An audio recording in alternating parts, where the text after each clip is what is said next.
You picked the wrong old man. The words hung in the air like smoke before a fire, quiet, but already burning.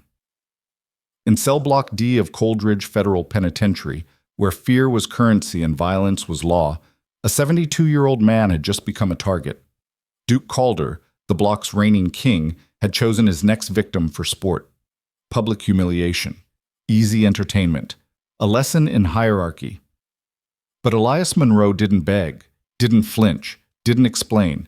He simply stood there, still as stone, while 200 inmates watched and waited. That unnatural calm, in a place where silence meant submission, became the first crack in an empire no one knew was already crumbling. By the time Duke realized his mistake, it would be far too late. I invite you to follow my story all the way to the end, and please like and comment with the city you're watching from so I can see just how far this tale has traveled. The bus rolled through the gates of Coldridge Federal Penitentiary just after dawn, its engine growling like something wounded and angry. Inside, shackled wrists rattled against steel chains, and the smell of sweat and stale air pressed against every surface.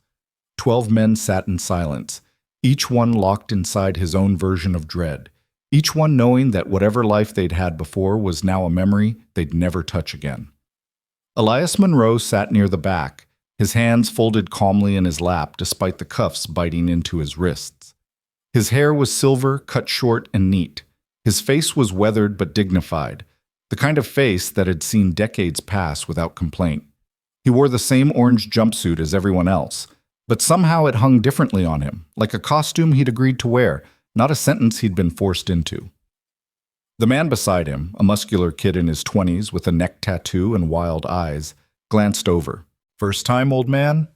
Elias turned his head slowly, his gaze steady and unreadable. "Does it matter?" The kid blinked, unsure how to respond. He snorted, then looked away. "Guess not. You'll figure it out quick enough." The bus lurched to a stop. The doors hissed open. Guards shouted commands, voices hard and mechanical, as the new arrivals were herded off the bus and into the belly of the prison. The intake process was dehumanizing by design. Strip searches, cavity checks, fingerprinting, mug shots. Every step designed to strip away identity, to reduce men to numbers and cells and schedules. Elias moved through it all without resistance, his expression unchanging. When the intake officer asked his age, he answered clearly. When they handed him his bedding and assigned him to cell block D, he nodded once and followed the guard down the corridor. Cell block D was notorious. It wasn't the worst block in Coldridge. That honor belonged to maximum security, where men lived in isolation and madness. But D was close. It was where the prison housed the violent offenders who hadn't yet earned solitary, the gang members who ran illicit operations, the men who understood that survival meant dominance. The guard, a thick-necked man named Simmons, walked Elias down the main corridor with barely concealed impatience. "Keep your head down, old-timer. Don't make eye contact. Don't start trouble. And for the love of all that's holy, stay out of Duke Calder's way." Elias glanced at him. "Duke Calder? Block King, runs D like it's his own private kingdom. You cross him, you're done. Understood?" "Understood." Simmons stopped in front of a cell near the center of the block. Inside, a younger man sat on the bottom bunk, reading a worn paperback. He looked up as the door slid open, his expression wary. "Jennings, you got a new cellmate," Simmons said flatly. "Play nice?"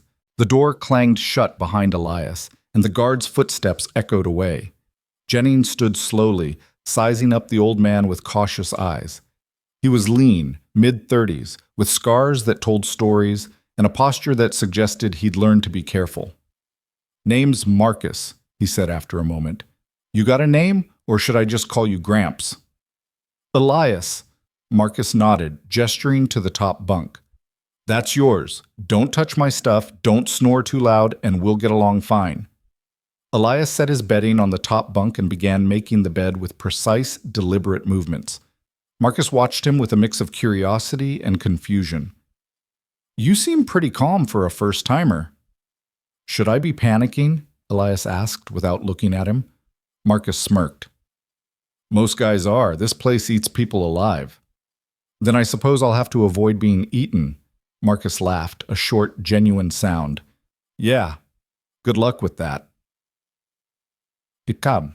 The first test came sooner than most would have expected. Lunch in cell block D was a spectacle of hierarchy. The cafeteria was a wide, echoing space filled with long metal tables bolted to the floor. Men moved in clusters, alliances clear in the way they sat, the way they spoke, the way they looked at one another.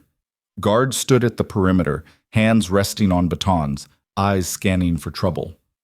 Elias entered the cafeteria alongside Marcus, who moved with the practiced ease of someone who'd learned the rhythms of survival.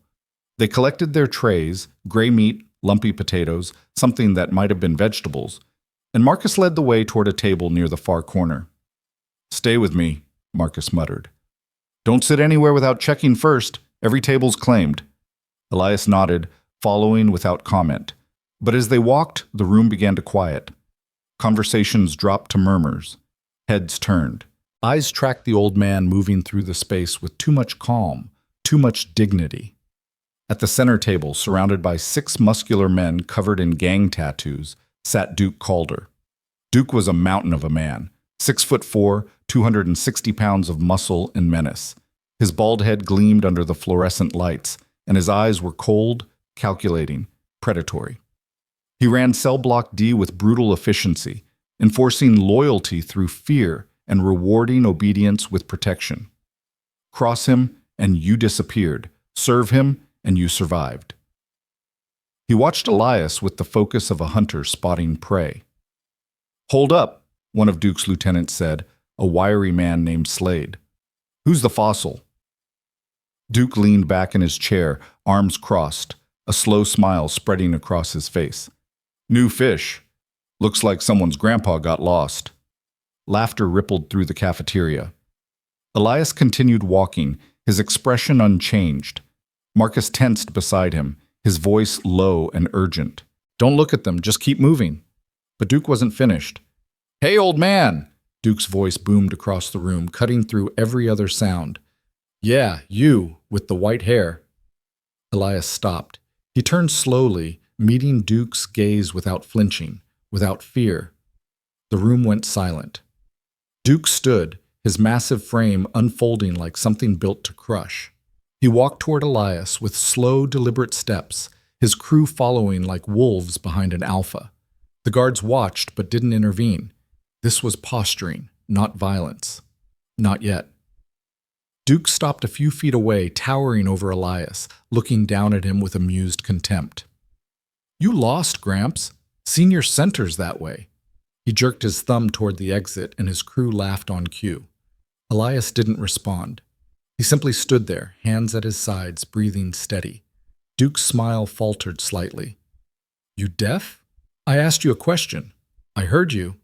Then answer. I'm not lost."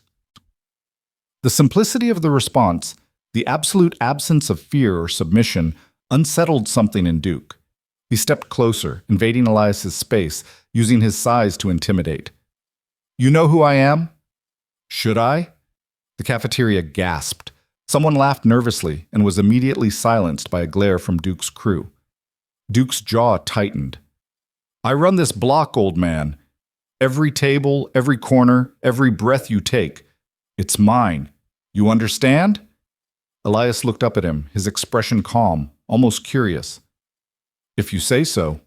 Duke's hand shot out, grabbing the front of Elias's jumpsuit, yanking him forward. "You think you're tough? You think you're special?" Elias didn't resist. He didn't pull away. He simply met Duke's gaze, steady and unflinching, and said nothing. That stillness, that refusal to react, was more unnerving than any threat could have been. Duke shoved him backward, hard enough to send most men stumbling. Elias absorbed the force, took 2 steps back and stayed on his feet.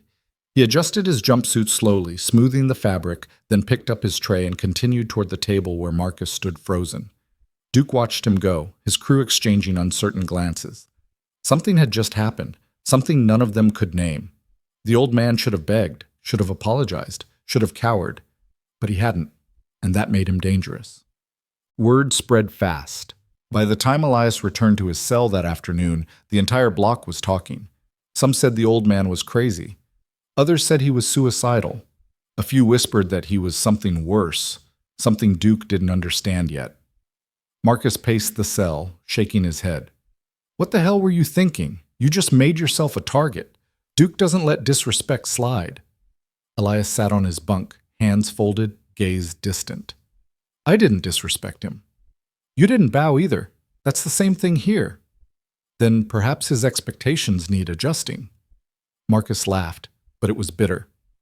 You're insane. You know that? Completely insane. Elias said nothing. He closed his eyes, breathing slowly, his body relaxed despite the storm he'd just walked into. The next morning, during the yard's rec time, Duke made his move. The yard was a sprawling concrete expanse surrounded by 30-foot walls topped with razor wire. Men clustered in groups, weightlifters in one corner, card players in another, loners pacing the perimeter. Guards watched from towers, rifles ready, but they rarely intervened unless blood was spilled. Elias walked the yard alone, hands behind his back, moving with the measured pace of someone taking a morning stroll. Duke appeared from the weight area, flanked by 4 of his crew. They moved to intercept, forming a loose circle around the old man.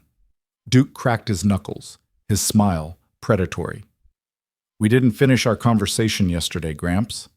Elias stopped walking. I wasn't aware we were having one. Funny.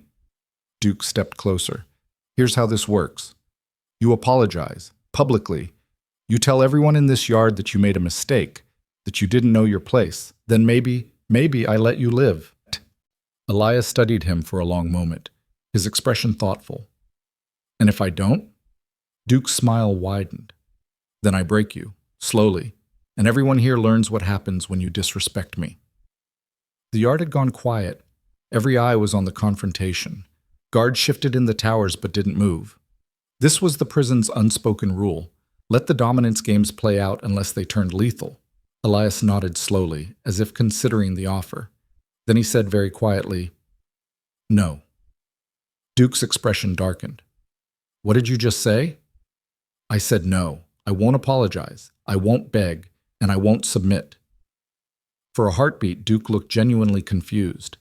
Then rage replaced confusion, and he swung. The punch came fast, a heavy right hook aimed at Elias's jaw, backed by 260 pounds of muscle and fury. It was a punch designed to shatter bone, to drop a man instantly, to make a statement. Elias moved. It wasn't a dodge. It wasn't a block. It was something else. A shift in weight, a subtle turn of his hips, a step that placed him just outside the arc of the punch. Duke's fist cut through empty air, his momentum carrying him forward, off balance. And then Elias struck. It was a single motion, elegant and precise.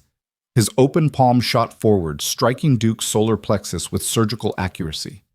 The impact made a sound like a drum, low, resonant, final. Duke's eyes went wide. His mouth opened, but no sound came out. He staggered backward, gasping, his hands clutching his chest. His knees buckled, and he dropped to the concrete, wheezing, his face turning red. The yard erupted into chaos. Men shouted, some rushing forward, others backing away. Duke's crew froze, unsure whether to attack or retreat. Guards finally moved, whistles blaring, boots pounding across concrete. Elias stood over Duke, his breathing steady, his hands at his sides. He looked down at the fallen king with neither triumph nor pity, only a calm acknowledgement of what had just occurred. Strength, Elias said quietly, his voice barely audible over the chaos, is not about how hard you can hit. It's about knowing when not to. Duke wheezed, trying to speak, but his lungs refused to cooperate. Elias turned and walked away, moving through the crowd as guards converged on the scene. No one tried to stop him. No one dared. The interrogation room was small, gray, and suffocating. Elias sat across from Warden Hayes, a steel-eyed woman in her 50s who'd run Coldridge for a decade. She studied Elias with the focus of someone trying to solve a puzzle she hadn't expected to encounter. Elias Monroe, she said, reading from his file. 72 years old, convicted of fraud and embezzlement, white-collar crime, non-violent offender. So tell me, how does a man with your profile put Duke Calder on his back in under 5 seconds? Elias met her gaze calmly. He attacked me. I defended myself. Duke Calder is 260 pounds of pure violence. You're 72 and look like you should be feeding pigeons in a park. That wasn't self-defense, that was expertise. Elias said nothing. Hayes leaned forward. Who are you, Mr. Monroe? Really? I'm an old man serving his time. Bullshit. Hayes tapped the file. Duke's claiming you're some kind of trained fighter. His crew is calling you everything from a government assassin to a kung fu master. And my guards are telling me you moved like you'd done it 1,000 times before. Elias folded his hands. People see what they want to see. Hayes studied him for another long moment, then closed the file with a sharp snap. I don't know what your game is, Monroe, but let me make something clear. This prison has rules. Break them, and I will bury you in solitary so deep you'll forget what daylight looks like. Understood? Understood. Good. Now get out of my office. When Elias returned to cell block D that evening, the atmosphere had shifted. Men watched him differently now, not with mockery, but with wary respect. Conversation stopped when he passed. Eyes tracked his movements. The hierarchy, so brutally enforced for years, had cracked. Marcus was waiting in the cell, pacing frantically. What the hell did you do? Everyone's talking about it. Duke's in the infirmary, and his crew is losing their minds. They're saying you're some kind of assassin. Elias climbed onto his bunk, settling in with the same calm he'd shown since arriving. I'm not an assassin. Then what are you? Elias closed his eyes, his voice soft. Someone who learned a long time ago that violence is only necessary when all other options fail. Marcus stared at him, disbelief and awe mixing in his expression. Who taught you that? A man who believes strength without control was just cruelty. Where is he now? Gone. Marcus sat down slowly, shaking his head. You know Duke won't let this go. He can't. If he doesn't come after you, he loses everything. Elias opened one eye, looking down at his cellmate. Then I suppose we'll see what happens next. Marcus laughed, but there was no humor in it. Yeah, I suppose we will. That night in the darkness of cell block D, alliances began to shift. Whispers moved through the cells like ghosts. Duke's crew met in shadows, debating their next move. Some wanted revenge. Others wanted distance. A few wondered if perhaps the old man had just rewritten the rules of survival. And in his bunk, Elias Monroe lay still, breathing slowly, his mind clear. He hadn't come to Coldridge to fight. He hadn't come to rule. He'd come to serve his time and leave. But the prison had other plans.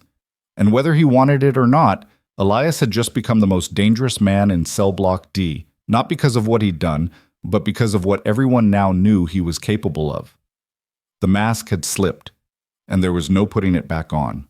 The infirmary smelled like antiseptic and desperation. Duke Calder sat on the edge of a narrow bed, his massive chest still heaving with shallow breaths, his pride wounded far deeper than his body. The nurse had checked his vitals 3 times, confused by the fact that there were no broken bones, no internal bleeding, no visible trauma beyond the angry red mark on his sternum. Yet Duke couldn't breathe properly, couldn't stand without his legs shaking, couldn't comprehend what had happened in that yard. Slade stood nearby, arms crossed, his wiry frame coiled with tension. Boss, we need to move. Now, while everyone's still talking. If we don't hit back hard, we lose everything. Duke's eyes were distant, replaying those 5 seconds over and over. The old man's movement, the strike, the impossibility of it. He didn't even look angry, Duke muttered, more to himself than to Slade. He just moved. So what? He got lucky. We come back with numbers, with weapons, with... It wasn't luck. Duke's voice was hollow. I've been fighting my whole life, street fights, prison riots, gang wars. I know what luck looks like. That wasn't luck. Slade shifted uncomfortably. Then what was it? Duke finally looked up, his expression somewhere between rage and something that looked dangerously close to fear. Training. Real training. The kind you only get from decades of doing one thing over and over until your body doesn't even think about it anymore. Then we make him think, Slade said coldly. We make him bleed. We make him understand that technique doesn't mean shit when 10 guys jump you in the showers. Duke's jaw tightened. He stood slowly, testing his breath, forcing strength back into his legs. His empire was watching. The moment he showed weakness, The moment he let an old man humiliate him without consequence, Cell Block D would tear itself apart. Loyalty in prison wasn't built on respect, it was built on fear. And fear required consequences. "Get the crew together," Duke said quietly. "All of them. I don't care who owes me favors, who's sitting on the fence. Everyone. We move tomorrow night during count. Guards do their sweep, lights go out, and we end this." Slade grinned. "Now that's what I'm talking about. What about the old man's cellmate, Jennings? Leave him alone. This isn't about him. This is about making sure everyone in this prison understands what happens when you disrespect me. And if he fights back?" Duke's smile was cold and brutal. "Then we make sure he can't." In Cell Block D, the tension was a living thing, coiling through the corridors like smoke. Men spoke in hushed voices during rec time, eyes constantly flicking toward Elias whenever he appeared. Some kept their distance, treating him like a landmine they didn't want to step on. Others watched with the calculating gaze of opportunists, wondering if the old man's rise meant Duke's fall, and what that might mean for them. Marcus couldn't sit still. He paced the cell like a caged animal, glancing at Elias every few minutes as if checking to make sure the old man was real. "You need to talk to the guards. Request protective custody. Duke's not going to let this slide." Elias sat cross-legged on his bunk, eyes closed, hands resting on his knees. His breathing was slow and deliberate, each inhale and exhale measured and controlled. Protective custody is a cage within a cage. It's also alive, which is more than you'll be if Duke gets his crew together. Marcus stopped pacing, his voice rising. "Do you not understand what you did? You humiliated the most dangerous man in this block in front of everyone. That's not something you walk away from." "I defended myself. And now he's going to kill you for it." Elias opened his eyes slowly, his gaze calm and unbothered. "He's going to try." Marcus threw his hands up. "You're insane. Completely, certifiably insane." "Perhaps," Elias unfolded from his meditation pose with the fluid grace of someone half his age. "But fear accomplishes nothing. If Duke wants a war, he'll bring it whether I hide or not. At least this way I face it on my terms." "Your terms?" Marcus laughed bitterly. "You think you have terms in here? You think because you dropped him once that you're untouchable? Duke runs this block with 20 guys who'd kill their own mothers for a carton of cigarettes. One old man with fancy moves doesn't stand a chance against that." Elias walked to the cell bars, looking out at the corridor where men moved in clusters, their conversations low and urgent. "Tell me something, Marcus. How long have you been here?" 3 years. Why?" "And in those 3 years, how many times have you seen someone stand up to Duke?" Marcus was quiet for a moment. "Never. Not successfully, anyway." "And what happened to those who tried?" "They got broken, hospitalized. Some disappeared into solitary. Others—" Marcus trailed off, the unspoken ending heavy in the air. Elias turned back to him. "So the choice is submit or be destroyed. No middle ground, no alternative. That's how it works in here." "Then perhaps it's time the rules changed." Marcus stared at him, a mix of disbelief and something that might have been hope flickering in his eyes. "You really think you can change this place?" "I don't know," Elias said honestly, "but I know that living in fear is no different than being dead, and I've already wasted too much of my life accepting things I should have challenged." Before Marcus could respond, the sound of boots echoed in the corridor. A guard appeared at the cell door, keys jangling. "Monroe, Warden wants to see you. Again." Elias nodded and stepped toward the door. Marcus grabbed his arm. "Be careful, something's off." "Something's always off in prison," Elias replied. "That's why it's prison." Warden Hayes' office was a stark contrast to the rest of Coldridge. Organized, clean, with framed certifications on the walls and a desk that looked like it belonged in a corporate headquarters. Hayes sat behind it, fingers steepled, watching Elias with the intensity of a chess player studying an opponent's opening move. "Sit." Elias sat. Hayes let the silence stretch, an interrogation technique designed to make people uncomfortable. Elias simply waited, his posture relaxed, his expression neutral. Finally, Hayes spoke. "Duke Calder was released from the infirmary an hour ago. His crew is mobilizing. I have intelligence suggesting something's going to happen in the next 24 to 48 hours. Intelligence or rumors? In a prison, they're the same thing. Hayes leaned forward. I'm going to ask you one more time, Mr. Monroe. Who are you? My file tells you who I am. Your file says you are a 72-year-old accountant who embezzled $2 million from a real estate firm. It says you have no prior arrests, no history of violence, no military service. It says you should be in a minimum security facility doing crossword puzzles, not putting the most violent inmate in cell block D on his back. Elias said nothing. Hayes opened a different folder, sliding a photograph across the desk. It showed a much younger Elias, maybe in his 30s, standing in front of what looked like a martial arts studio. The sign above the door read Monroe's Academy of Traditional Kung Fu. This was taken 40 years ago in San Francisco, Hayes said. You ran that school for 32 years, taught hundreds of students, competed in regional tournaments, won most of them. She slid another photo across. This is you at 55, teaching a self-defense seminar for law enforcement. Elias looked at the photos without reaction. So let me revise my question, Hayes continued. Why is a highly trained martial artist with decades of experience sitting in my prison pretending to be a harmless old man? I'm not pretending to be anything. I'm an old man. I also happen to have training. Training you used to assault an inmate. Training I used to defend myself from an inmate who attacked me first. Your guards witnessed the entire incident. Hayes sat back, frustrated. You know what the problem is, Monroe. You're creating chaos in a system that requires order. Duke runs cell block D with brutal efficiency. I don't like it, but I understand it. It keeps the violence contained, predictable. But you've destabilized that. Now every wannabe tough guy in this prison thinks they can challenge the hierarchy, and every gang leader is wondering if they should eliminate you before you come for them next. I have no interest in challenging anyone. Your intentions don't matter. Your presence does.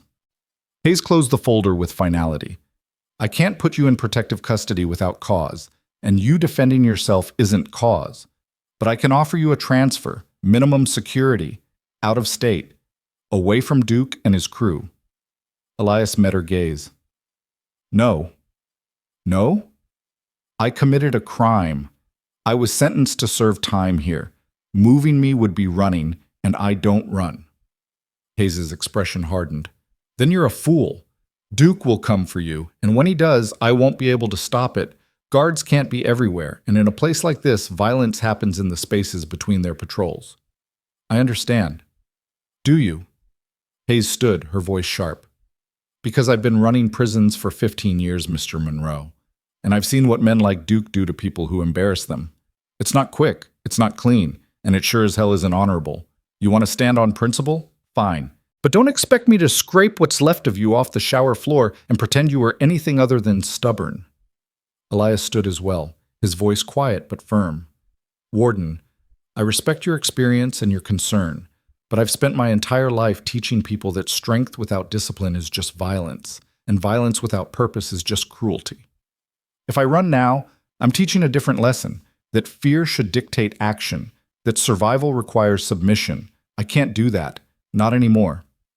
Hayes studied him for a long moment, something like grudging respect flickering in her expression. You're either the bravest man I've ever met or the dumbest. I haven't decided which. Perhaps both. Get out of my office, Monroe, and try to stay alive long enough for me to figure it out. Word of the second meeting with the warden spread even faster than the first. By dinner, the cafeteria was electric with speculation. Some said Elias was an undercover agent. Others claimed he was a former Special Forces operative sent to infiltrate Duke's operations. A few insisted he was just a lucky old man who'd be dead by morning. Elias sat with Marcus at their usual corner table, eating methodically, ignoring the stares. Marcus kept his voice low. People are taking sides. Half the block thinks you're about to get murdered. The other half thinks you're about to start a war. And what do you think? Marcus hesitated. I think you're the most confusing person I've ever met.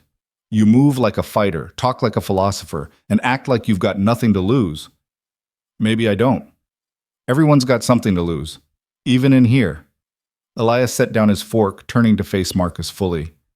3 years ago, I made a choice. A bad one. I stole money from people who trusted me because I was afraid of being forgotten, afraid of being irrelevant, afraid of ending my life with nothing to show for it. That fear made me compromise everything I believed in, and now I'm here, paying for it. So no, Marcus, I don't have much left to lose, but what I do have, my principles, my integrity, those are things I won't surrender. Not to fear, not to Duke, not to anyone. Marcus looked at him with something approaching awe. You really mean that? Every word. Before Marcus could respond, the cafeteria lights flickered. Once, twice, a signal. Elias noticed the shift immediately, Duke's crew moving into position, spreading out through the room, blocking exits. The guards were still present, but they were outnumbered and strategically outmaneuvered. Marcus saw it too. Oh hell, they're doing it now. They're doing it right now. Elias stood slowly, his movements calm and deliberate. Around him, inmates were backing away, creating space, forming a rough circle.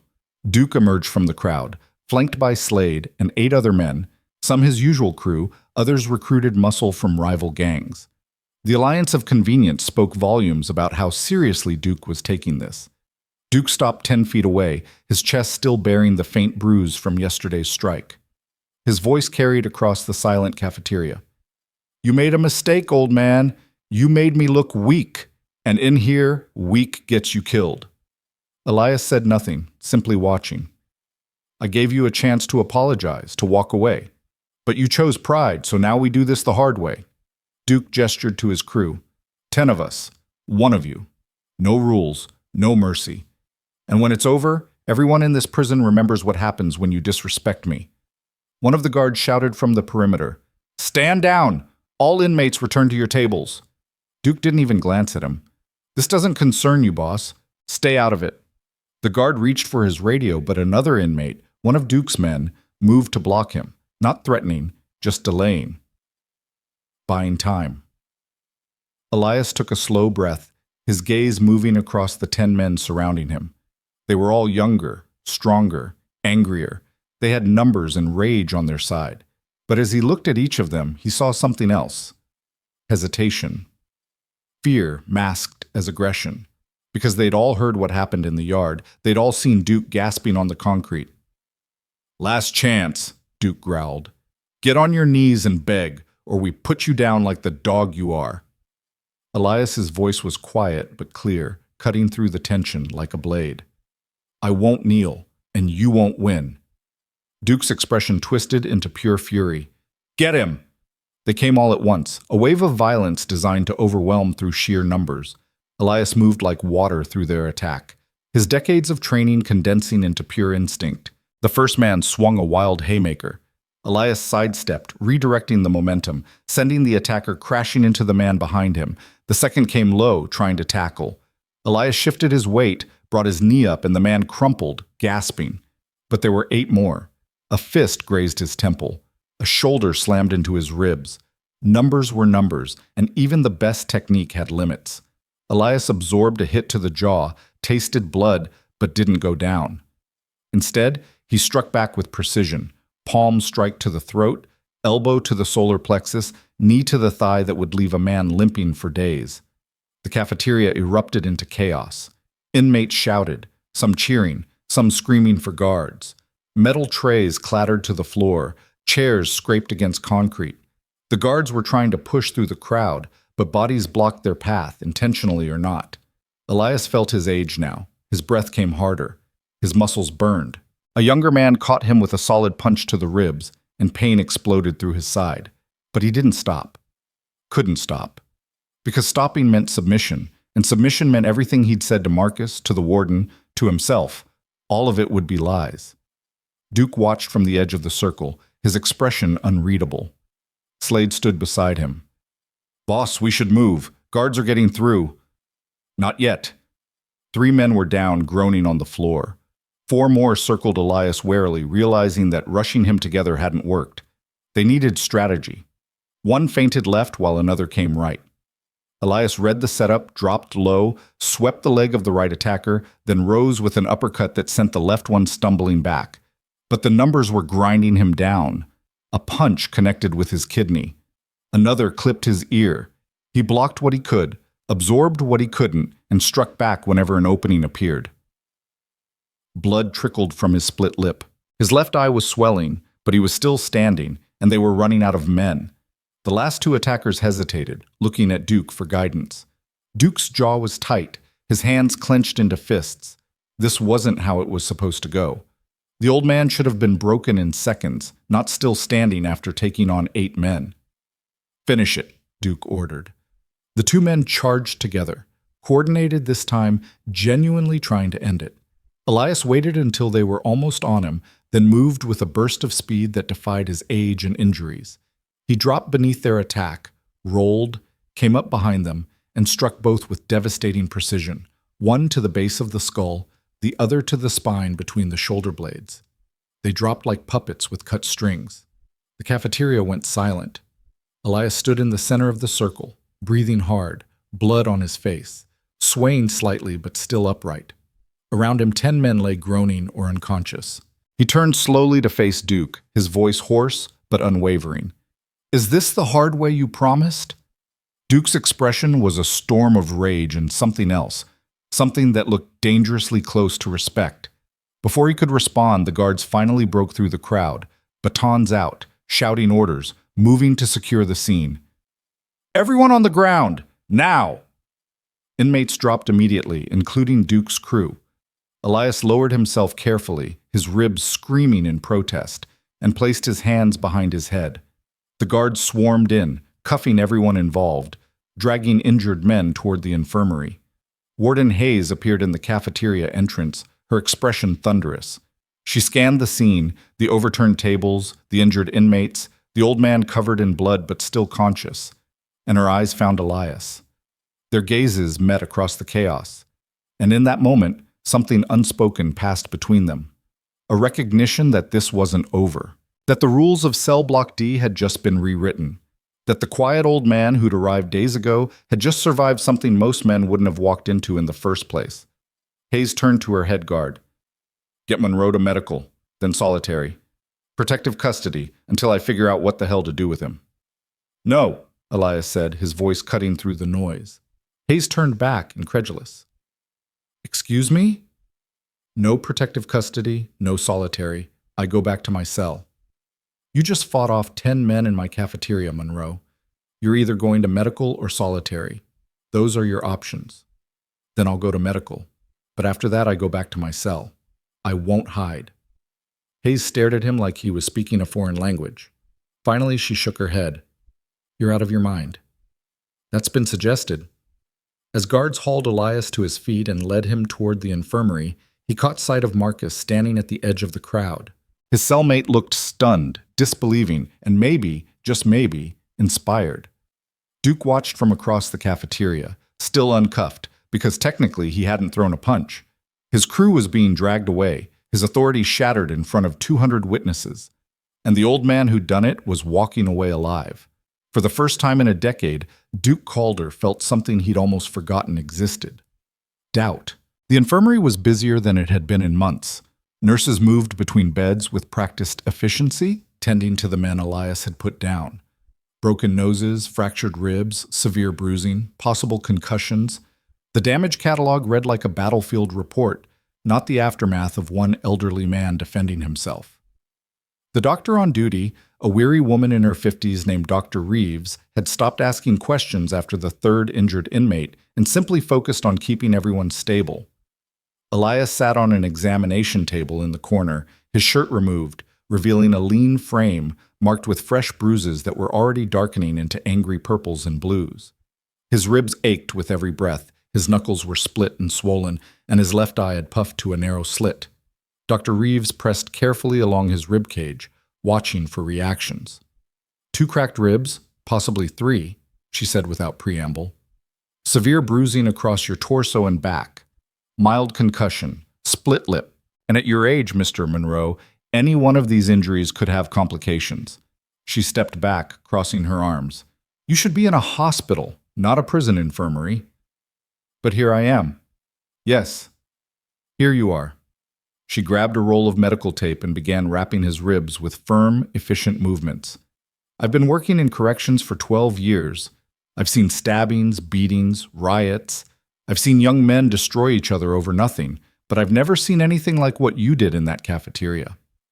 Elias winced as she pulled the tape tight. I survived. You did more than survive. You dismantled 10 men who came at you with the intent to kill. That's not survival, Mr. Monroe. That's something else entirely. She finished the wrapping and stepped back. The guards are calling it a miracle. The inmates are calling it legend. What do you call it? Elias tested his breathing, feeling the tape's restriction and support. Necessary, doctor. Reeves studied him with clinical detachment mixed with genuine curiosity. Are you trying to die in here? Is that what this is? Some kind of elaborate suicide by prison? No. Then what? Elias met her gaze. I'm trying to live. Truly live. For the first time in years, maybe decades. And living means standing for something, even when, especially when, it's easier not to. Dr. Reeves shook her head slowly. Philosophy won't protect you from a shank in the shower, Mr. Monroe. No, but fear won't either. Before she could respond, the infirmary door opened and Warden Hayes entered, flanked by 2 guards. Her expression was carved from stone, impossible to read.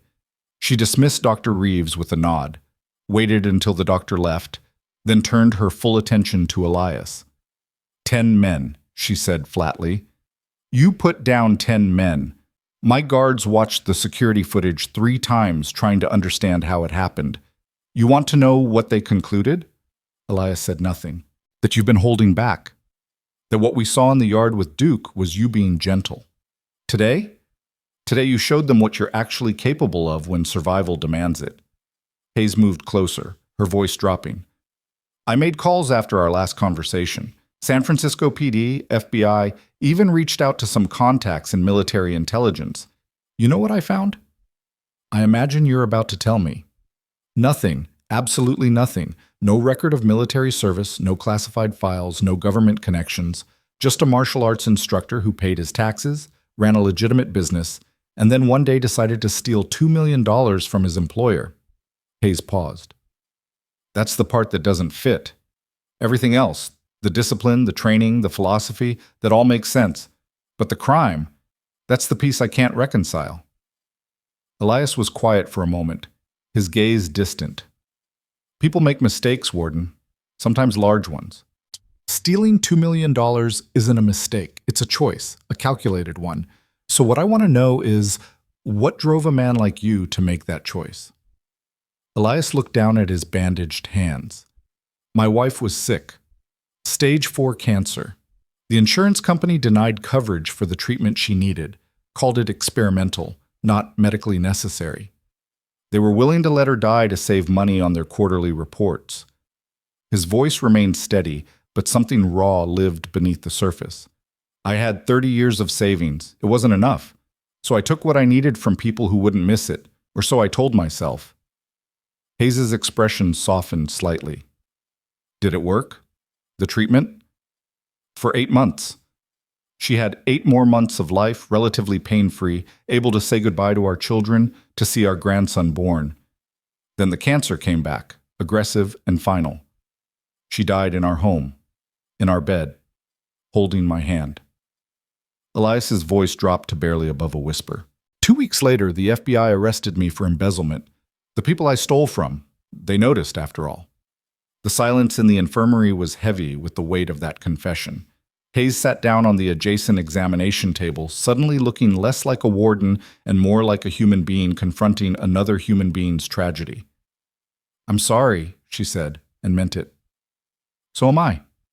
Because she would have been ashamed of what I did. She spent her whole life teaching kindergarten, helping children, believing in integrity and honesty. And I betrayed everything she stood for because I was afraid of losing her. Elias met Hayes' gaze. I deserve to be caught. I deserve to be sentenced, and I deserve to serve my time. But what I don't deserve is to become something less than who I was raised to be. My wife wouldn't want me cowering in protective custody. She'd want me standing tall, facing whatever comes, holding on to my principles, even when it costs me. Hayes absorbed this, nodding slowly. Noble sentiment. But Duke Calder doesn't care about your principles or your dead wife's wishes. He cares about his reputation, his power, his control. And you've damaged all 3 beyond repair. Then he'll come again. Yes, He will, and next time it won't be in a cafeteria with guards nearby. It'll be in a blind spot, a moment when you're vulnerable, when numbers and surprise can overwhelm even your skill. Hayes stood, her tone shifting back to professional. I can't let you go back to cell block D, not as things stand now. You'll be dead within 48 hours. I told you, Sal. I know what you told me. No protective custody, no running, but I'm not offering protective custody. Hayes pulled a file from under her arm and set it on the examination table. I'm offering you a job. Elias frowned. A job? We have a program here, Inmate Education, teaching other prisoners skills they can use when they get out. Carpentry, welding, computer literacy, that sort of thing. We also have a physical fitness component, but it's been lacking. The instructor we had quit 3 months ago after an incident, and we haven't found a replacement. Hayes opened the file, revealing forms and documentation. You're a trained martial artist with decades of teaching experience. I'm offering you the position. You teach self-discipline, physical fitness, basic self-defense to inmates who volunteer for the program. You want me to teach in here? I want you alive and useful. This gets you out of cell block D during the day, puts you in a supervised environment with guards present, and gives you legitimate authority that even Duke would think twice about challenging openly. You'd still sleep in your cell, but your days would be structured, protected, purposeful. Elias studied the file, his expression thoughtful. And what do you get out of this arrangement? Hayes smiled thinly. A program that actually works. An inmate who's not constantly causing me administrative headaches. And maybe, just maybe, the chance to change a few lives in this place. I've been a warden long enough to know that most of these men are going back to the streets eventually. If they leave here with nothing but more rage and better criminal connections, I've failed. If they leave with discipline, purpose, and self-control, that's a win. You're gambling that I can teach those things. No, Mr. Monroe, I'm gambling that you already have. You survived an attack that should have killed you not through violence, but through discipline and precision. That's exactly what these men need to learn. Hayes tapped the file. The position pays 40 cents an hour, prison wages. You'd start Monday. Classes 3 times a week, 2 hours each. Volunteer inmates only, no gang members, no violent offenders with active disciplinary records. Elias looked at her for a long moment, then down at his bandaged hands. My wife used to say that teaching was the highest calling, that passing knowledge to the next generation was how we became immortal. Sounds like a wise woman. She was. Elias picked up the file, scanning the forms. If I do this, I teach my way. No compromises on curriculum, no political interference, no treating these men like they're broken beyond repair. Agreed. But if there's violence, if someone gets hurt because of your teaching, there won't be. What I teach is about preventing violence, not enabling it. Hayes extended her hand. Do we have a deal? Elias shook it, his grip firm despite his injuries. We have a deal. Madam. News of Elias's new position spread through cell block D like wildfire, but the interpretations varied wildly.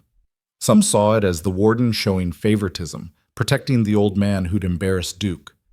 Others viewed it as a strategic retreat, Elias accepting a compromise that kept him alive without explicitly cowering. A few, the thinkers, the observers, recognized it for what it truly was, legitimization. The old man wasn't just surviving anymore. He was being given authority, structure, official sanction. Marcus was waiting when Elias returned to their cell late that evening, escorted by guards who made sure he arrived safely. His cellmate looked simultaneously relieved and anxious. Jesus, you look like hell. I've looked better, Elias admitted, moving carefully to his bunk. Even with the pain medication Dr. Reeves had provided, every movement sent fresh waves of hurt through his battered body. Everyone's talking about the cafeteria. Some guys are saying you're immortal, that you can't be killed. Others are saying Duke's finished, that his crew won't follow him anymore after what happened.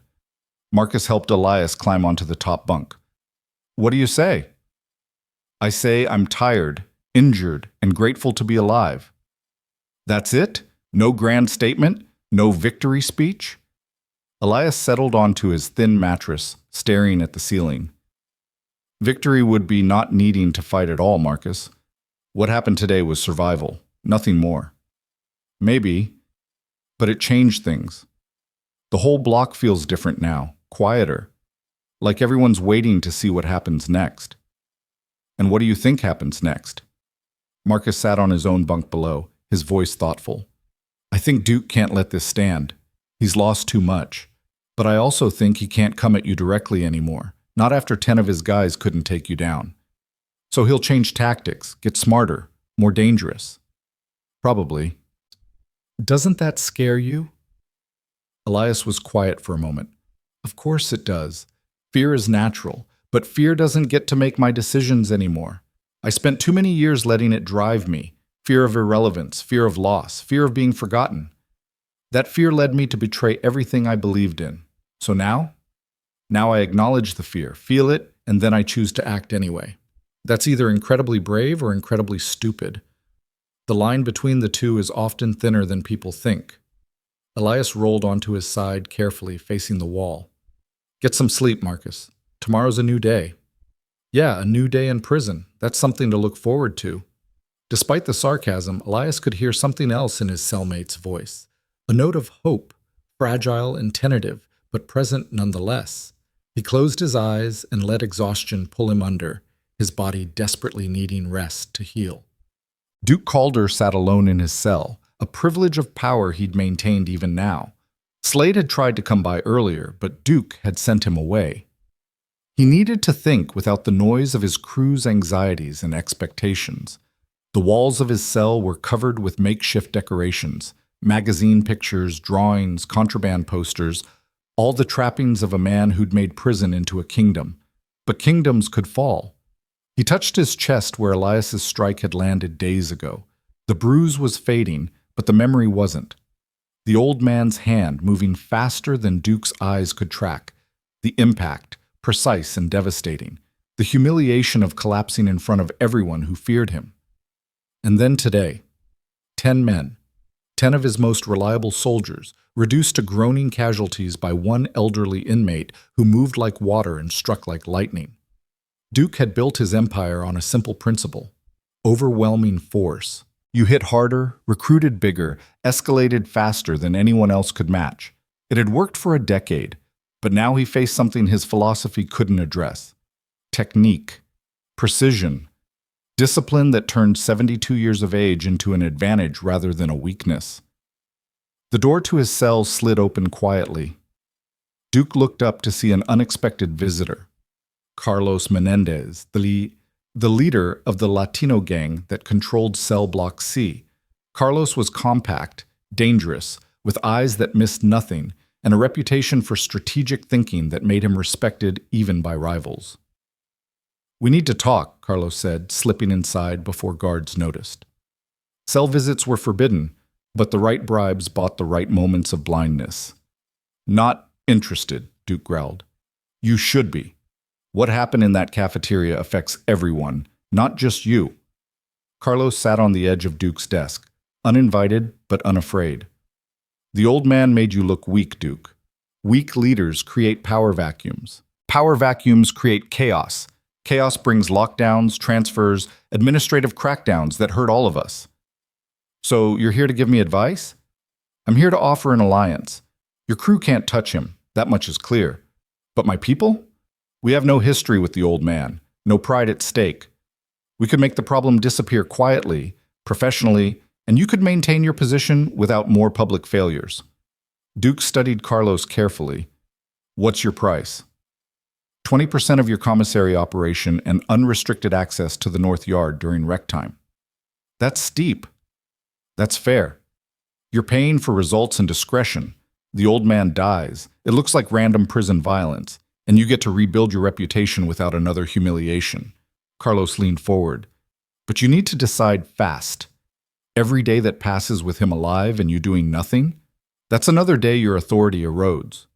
Duke wanted to refuse on principle. Accepting outside help felt like admitting defeat. But Carlos was right. The situation was deteriorating, and pride was a luxury he could no longer afford.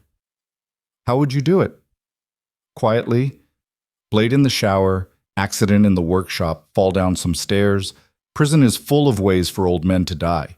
We'd wait for the right moment, strike when he's vulnerable, and disappear before guards respond. Clean, final, no connections to you. And if he fights back? If your people end up like mine? Carlos smiled coldly. My people don't fight fair. We don't give warnings or chances. We strike from behind, from the blind side, from the shadows. The old man's good, I'll give him that. But nobody survives a knife they don't see coming. Duke was silent for a long moment, weighing options, calculating risks. Finally he nodded. Deal. But I want it done within a week. The longer he's alive, the weaker I look. Agreed. Consider it handled. Carlos stood, moving toward the door. He paused at the threshold. One more thing, Duke. After this is done, you owe me. Not just the deal we made, you owe me for saving your empire. Don't forget that. I won't. Carlos disappeared into the corridor, leaving Duke alone with his thoughts and his compromises. He'd just traded part of his kingdom to save what remained. It was a bitter pill, but necessary. Because in prison, perception was reality. And the reality was that Duke Calder could no longer afford to look weak, even if it meant becoming someone else's debtor to maintain the illusion of power. Monday morning arrived with the kind of gray, oppressive weight that made prison feel even more suffocating than usual. Elias moved through breakfast carefully, his ribs still aching despite days of rest. Marcus walked beside him like an unofficial bodyguard, his presence saying what words couldn't, that some bonds formed fast in desperate places. The education wing was a separate building connected to the main prison by a covered corridor. It smelled different here, less like sweat and despair, more like old books and floor cleaner. The gymnasium where Elias would teach was a converted storage space with high ceilings, fluorescent lights that flickered occasionally, and mats that had seen better decades. Warden Hayes was waiting when he arrived, along with a guard named Officer Chen, who'd be present during all classes. Chen was younger, professional, with the alert watchfulness of someone who took his job seriously. Your classroom, Hayes said, gesturing to the space.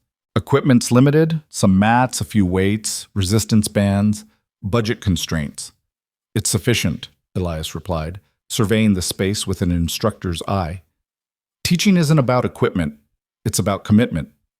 Speaking of commitment, we have 12 inmates signed up for your first class. All volunteers, all screened for violent incidents.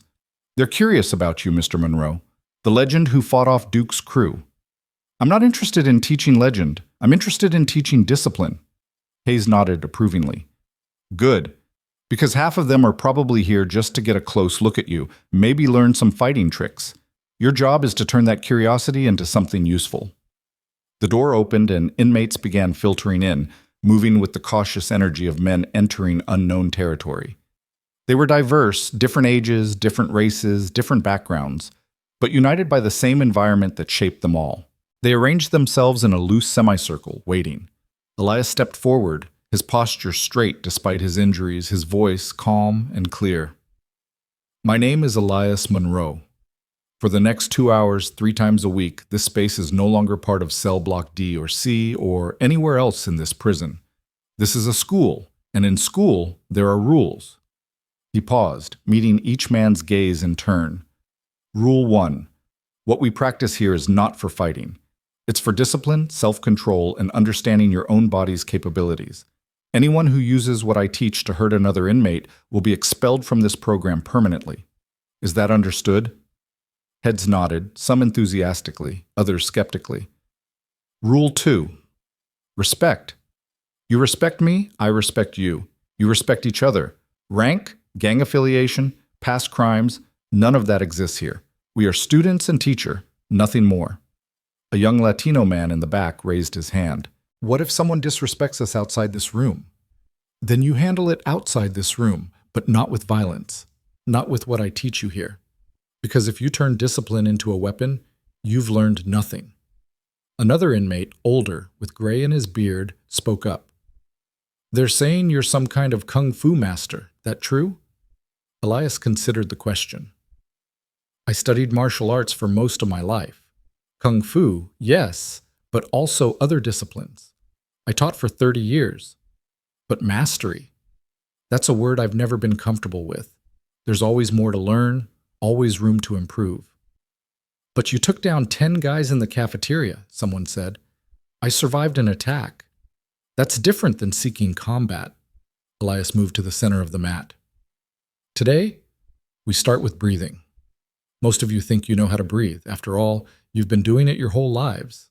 But breathing with intention, with awareness, with control, that changes everything. He sat cross-legged on the mat with some difficulty, his ribs protesting. Join me. They hesitated, uncertain. Sitting on a floor felt vulnerable, exposed. But slowly they complied, arranging themselves in a rough circle around him. Close your eyes, Elias instructed. Focus on your breath, not controlling it yet, just observing. Feel the air entering through your nose, filling your lungs, expanding your chest. Hold it for a moment, then release, slowly, deliberately. The room filled with the sound of breathing, irregular at first, then gradually synchronizing. In prison, you're taught to be hard, to show no weakness, to react with aggression to any challenge. Elias's voice was soft but carried clearly, but hardness breaks. Stone shatters under enough pressure. What I'm teaching you is flexibility. Water doesn't break. It flows. It adapts. And over time, it carves through stone. They breathed together for 10 minutes. Some fidgeted, some opened their eyes, skeptical. But others sank into it, discovering something they'd forgotten existed. Stillness, peace. A moment without fear or anger or the constant vigilance required to survive. When Elias finally spoke again, his voice brought them back gently. Open your eyes. How do you feel? Weird, someone admitted. Relaxed, another said, sounding surprised. That feeling, that's your starting point. That's what we build from. Because discipline doesn't begin with fighting, it begins with understanding yourself, your breath, your body, your mind. Elias stood slowly. Now we move. He led them through basic stretches, explaining anatomy, showing them how flexibility prevented injury, how understanding leverage created strength beyond muscle. He demonstrated a simple stance, correcting postures, adjusting positions with gentle hands, and clear instruction. Officer Chen watched from the perimeter, initially skeptical but gradually impressed. This wasn't what he'd expected. No flashy techniques, no aggressive drills, just patient, methodical teaching that treated incarcerated men like students deserving of genuine instruction. An hour into the class, one of the younger inmates, a kid named Devin, who couldn't have been more than 22, raised his hand. When do we learn to fight like you did? Elias smiled gently. You don't. What happened in that cafeteria was the result of 40 years of training, Devin. You can't learn that in a week or a month or even a year. But you can learn the foundation. You can learn control. And maybe, if you apply yourself, you'll never need to fight at all. But what if someone comes at us? What if we got no choice? Then you breathe, you observe, you find the path of least harm to them and to yourself. Violence should always be the last option, not the first reaction. Another inmate, Marcus's friend from another cell, spoke up. That's easy to say when you can drop 10 guys without breaking a sweat. Harder when you're just trying to survive. You're right, Elias acknowledged. I have advantages you don't. Experience, training. But you have something too, the opportunity to choose differently, to build something new inside yourself. Prison takes a lot from you, but it can't take your choice to grow, to learn, to become something more than what this place wants you to be. The room was quiet, processing this. For many of them, no one had ever spoken to them this way, with respect, with patience, with the belief that they were capable of more than violence and survival. When the 2 hours ended, Elias dismissed them with simple instructions. Practice your breathing tonight, 10 minutes before sleep. Notice how it changes your mind. They filed out slowly, some offering thanks, others simply nodding. Devin lingered at the door. Mr. Monroe? Thanks for treating us like people. You are people, Devin. This place wants you to forget that. Don't let it. After they left, Officer Chen approached. That was different than I expected. What did you expect? Honestly, I thought you'd be teaching them to fight, to defend themselves against the next Duke Calder. Elias folded one of the mats carefully. If I teach them to fight, I'm just creating more violence. But if I teach them discipline, self-awareness, control, I might actually help them survive, not just in here, but out there when they're released. Chen nodded slowly. You really believe these guys can change? I believe everyone can change, Officer Chen. The question is whether they want to and whether anyone gives them the tools to do so. Elias looked around the gym, already mentally planning the next class. Most of these men made mistakes, bad ones. But mistakes don't have to be permanent. Growth is always possible. As Elias left the education wing, escorted back towards cell block D, he felt something he hadn't experienced in years. Purpose. Not the hollow pursuit of money or the desperate fear of loss, but genuine purpose. The chance to pass something valuable forward, to give men trapped in darkness a small light to follow. He didn't know that while he'd been teaching breathing techniques and basic stances, Carlos Menendez's crew was finalizing their plan. Didn't know that a contract on his life had been agreed upon. Money and favors exchanged, weapons acquired. Didn't know that the calm he'd just shared with 12 inmates might be the last peace he'd experience for a very long time. Because in prison, violence didn't announce itself. It arrived in the spaces between moments, in the blind spots, in the seconds when guards looked away and predators struck. And that violence was coming for Elias Monroe with cold, professional efficiency. The only question was whether 40 years of discipline would be enough to survive what happened next. The attack came on Thursday morning, 3 days after Elias's first class, in the one place where guards couldn't see everything and inmates knew the blind spots by heart.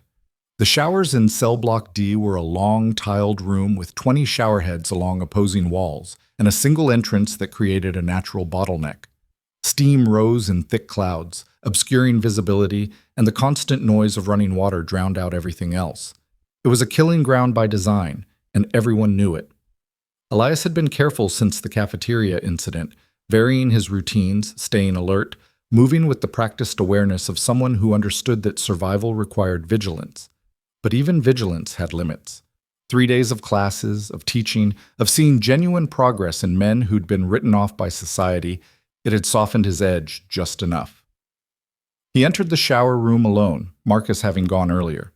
The steam hit him immediately, warm and thick, coating his skin. 4 other inmates were already there, spread out along the shower heads, water running, heads down. Elias chose a spot near the middle, keeping his back to the wall as much as possible, and turned on the water. The heat felt good against his still healing ribs. He closed his eyes for just a moment, letting the warmth work into sore muscles, and that moment was all they needed. The first indication of danger was a shift in the room's energy, a subtle change in the air that 40 years of training had taught him to recognize. Elias's eyes snapped open. The 4 inmates who'd been showering were gone. In their place stood 3 men he didn't recognize, all wearing the same cold, professional expression. Carlos's crew. And they were already moving. The one in the center held a shank, a piece of sharpened metal wrapped in tape, crude but lethal. The other 2 flanked him, empty-handed but positioned to cut off escape routes. They moved with the coordinated precision of men who'd done this before, who understood that speed and surprise were everything. Elias didn't hesitate. He stepped backward, out of the direct water stream, his feet finding purchase on the wet tile. The lead attacker lunged, shank aimed at Elias's abdomen in a practiced upward thrust designed to slip between ribs and puncture vital organs. Elias twisted, the blade missing by inches, and brought his elbow down hard on the man's wrist. Bone cracked audibly even over the running water. The shank clattered to the floor, but the other 2 were already on him. A fist caught Elias in the jaw, snapping his head to the side. Arms wrapped around him from behind, trying to pin his arms, to hold him still for the killing blow. Elias dropped his weight, broke the grip, and drove backward with his elbow, feeling it connect with someone's solar plexus. The grip loosened. He spun, water and steam making everything a blur of motion and instinct. The 3rd attacker retrieved the shank. Elias saw it coming, the blade catching fluorescent light through the steam.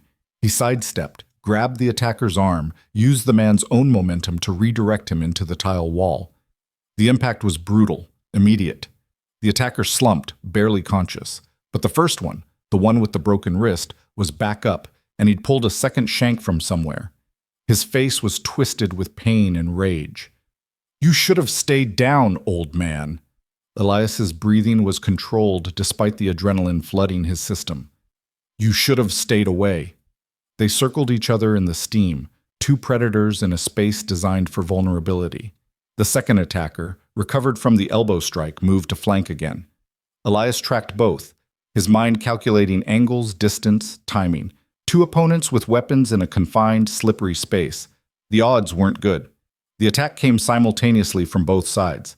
Elias moved like water, dropping low, sweeping the legs of the nearest attacker. The man went down hard, his head bouncing off tile. But the other one was faster, more experienced. The shank sliced across Elias's left arm, opening a long, shallow cut that immediately began bleeding, the water washing it away almost as fast as it appeared. Elias felt the pain but didn't register it. 40 years of training had taught him to separate sensation from reaction. He struck back with a knife hand to the throat, not enough to kill, but enough to collapse the man's windpipe temporarily. The attacker dropped, gasping, clawing at his neck.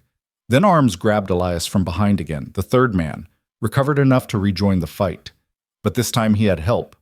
Two more attackers burst through the shower entrance, fresh and ready. 5 total. Carlos had sent backup. The mathematics of survival shifted instantly. Elias couldn't fight them all, not in this space, not with his injuries still healing, not against men who were younger, desperate, and paid to kill. He needed to change the environment, break their advantage. He drove backward with everything he had, slamming the man holding him into the tile wall with enough force to crack the grip. Then he ran, not away, but toward the entrance, toward the narrow bottleneck that would limit their numbers. His feet slipped on wet tile, nearly sending him down, but he caught himself and burst through the doorway into the main corridor. Guards were there, but they were far down the hall, responding to some other incident. The new attackers saw Elias emerge and gave chase, their boots pounding on concrete. Elias ran toward the guards, toward safety, but he was bleeding, exhausted, and they were gaining. A hand grabbed his shoulder. Elias spun, struck with an open palm to the face, felt cartilage give way under the impact. The attacker fell back, nose shattered, but another took his place. They were trying to drag him into a cell, into another blind spot where they could finish the job. Elias fought with everything he had, strikes, blocks, redirections. But they had numbers, and numbers eventually mattered. A fist caught him in his already injured ribs. Pain exploded through his chest, stealing his breath. Another punch connected with his temple, making the world tilt sickeningly. And then the guards arrived. Whistles blared. Batons swung. "Everyone on the ground, now!" The attackers scattered immediately, disappearing into cells, blending into the general population with the practiced ease of men who knew how to vanish. Elias dropped to his knees, hands behind his head, blood running down his arm from the shank wound, his breathing ragged. Officer Chen was among the responding guards. He saw Elias, saw the blood, and his expression hardened with recognition. "Get medical, now!" 2 guards hauled Elias to his feet and half-carried him toward the infirmary. Behind them, the shower room was being secured, evidence collected, statements taken from inmates who would swear they saw nothing, heard nothing, knew nothing. Dr. Reeves was ready when they brought him in, her face set in the grim expression of someone who'd seen this pattern too many times. "Put him on table 3. What happened?" "Assault in the showers," Officer Chen said. "Multiple attackers. He's got a knife wound on his left arm, possible concussion, and he was holding his ribs." Dr. Reeves cut away the makeshift bandages from Elias's previous injuries and examined the new damage with clinical efficiency. "The cut's not deep, but it's long. Going to need stitches. Ribs might be refractured. Mr. Monroe, can you tell me how many fingers I'm holding up?" Elias focused through the pain. 3. "Good. Any nausea? Blurred vision?" "No, just pain." "That's to be expected." She began cleaning the knife wound, her movements practiced and sure. "This is the second time you've been in my infirmary in less than a week, Mr. Monroe. At this rate, I'm going to need to reserve a bed just for you." "I'd rather not need it." "Then you're going to have to accept protective custody, because whoever sent those men isn't going to stop until you're dead." Warden Hayes arrived before Elias could respond, her expression thunderous. She dismissed the guards except for Chen, then turned her full attention to Elias. Carlos Menendez's crew. We identified 2 of them from security footage near the shower entrance. The others got away, but we know who sent them. Duke, Elias said quietly. Duke contracted them. Carlos provided the muscle. It's an alliance. Duke gets you eliminated, Carlos gets territory and favors in return. Hayes's voice was tight with barely controlled anger. I warned you this would happen. I told you that staying in cell block D was suicide. And here we are. Elias met her gaze steadily. Here we are. But I'm still alive. Barely, and next time you might not be. Hayes pulled over a chair and sat, her voice dropping. Listen to me very carefully, Mr. Monroe. I respect what you're trying to do with the education program. I respect your principles, your discipline, your refusal to run. But respect doesn't keep you breathing. Those men came with shanks and numbers, and they'll come again with more of both. So what are you suggesting? Solitary confinement, not as punishment, as protection. 23 hours a day in a single cell, meals delivered, no contact with general population except for your teaching sessions, which would be moved to a secure location with 3 guards present. Hayes leaned forward. It's not ideal, it's not what you want, but it keeps you alive. Elias was quiet while Dr. Reeves stitched his arm, the needle pulling flesh together with methodical precision. The pain was sharp, immediate, grounding. He thought about his wife, about the choices he'd made that led him here, about the men in his classes who were beginning to see themselves as something more than their worst moments. If I go into solitary, the message is clear, Elias said finally, that violence wins, that fear dictates action, that men like Duke and Carlos can control outcomes through intimidation. The message, if you die, is that principles don't matter, Hayes countered. Is that the lesson you want to teach? No, but neither is surrender. This isn't surrender, it's strategy. Elias shook his head slowly. My wife used to tell me that teaching required being present, being visible, being accessible. If I hide in solitary, I'm no longer any of those things. The men in my classes need to see that discipline isn't just a theory, it's a practice. That standing for something means standing, not hiding. Hayes closed her eyes, frustration evident in every line of her face. You're the most stubborn man I've ever met. That's been mentioned? Fine. You want to stay in general population? Then you're getting a transfer, not to another prison, to cell block B. It's medium security, less violent, better monitored. Duke's influence doesn't reach there, and Carlos's crew won't risk operating outside their territory. And what about my students? Most of them are in D. We'll arrange supervised transport for classes. They come to the education wing, you teach, they go back. You sleep in B, where the odds of someone trying to kill you drop significantly. Hayes stood, her tone brooking no argument. This is the compromise, Mr. Monroe. Take it or take solitary. Those are your only options. Elias considered this while Dr. Reeves finished the stitching and began bandaging his arm. Cell block B was a step down in security, yes, but it was also a step away from the environment where his presence had begun to shift dynamics. Still, Hayes was right. Staying in D meant dying, and dead men taught no one. Cell block B, Elias agreed. But I want Marcus transferred too. He's become a target by association. Hayes raised an eyebrow. Jennings? He hasn't requested transfer. He won't, but Duke knows we're close. That makes Marcus leverage, a pressure point. If he stays, he'll be used against me or hurt to send a message. You're probably right. Hayes made a note on her ever-present clipboard. I'll arrange it. Both of you move this afternoon. Your personal effects will be transferred. New cell assignments made. She paused at the door. For what it's worth, Mr. Monroe, I hope you're right. I hope discipline and principles can change this place, but I've been doing this job too long to bet on hope. Then bet on evidence, Warden. Watch what happens in my classes. Watch what happens when men are treated like they have worth, like they're capable of more than violence. I am watching. That's why I'm trying so hard to keep you alive. After Hayes left, Dr. Reeves finished her work in silence. When she was done, she looked at Elias with something approaching admiration. You know they're going to keep coming, right? Duke, Carlos, whoever they hire next. They can't afford to let you live.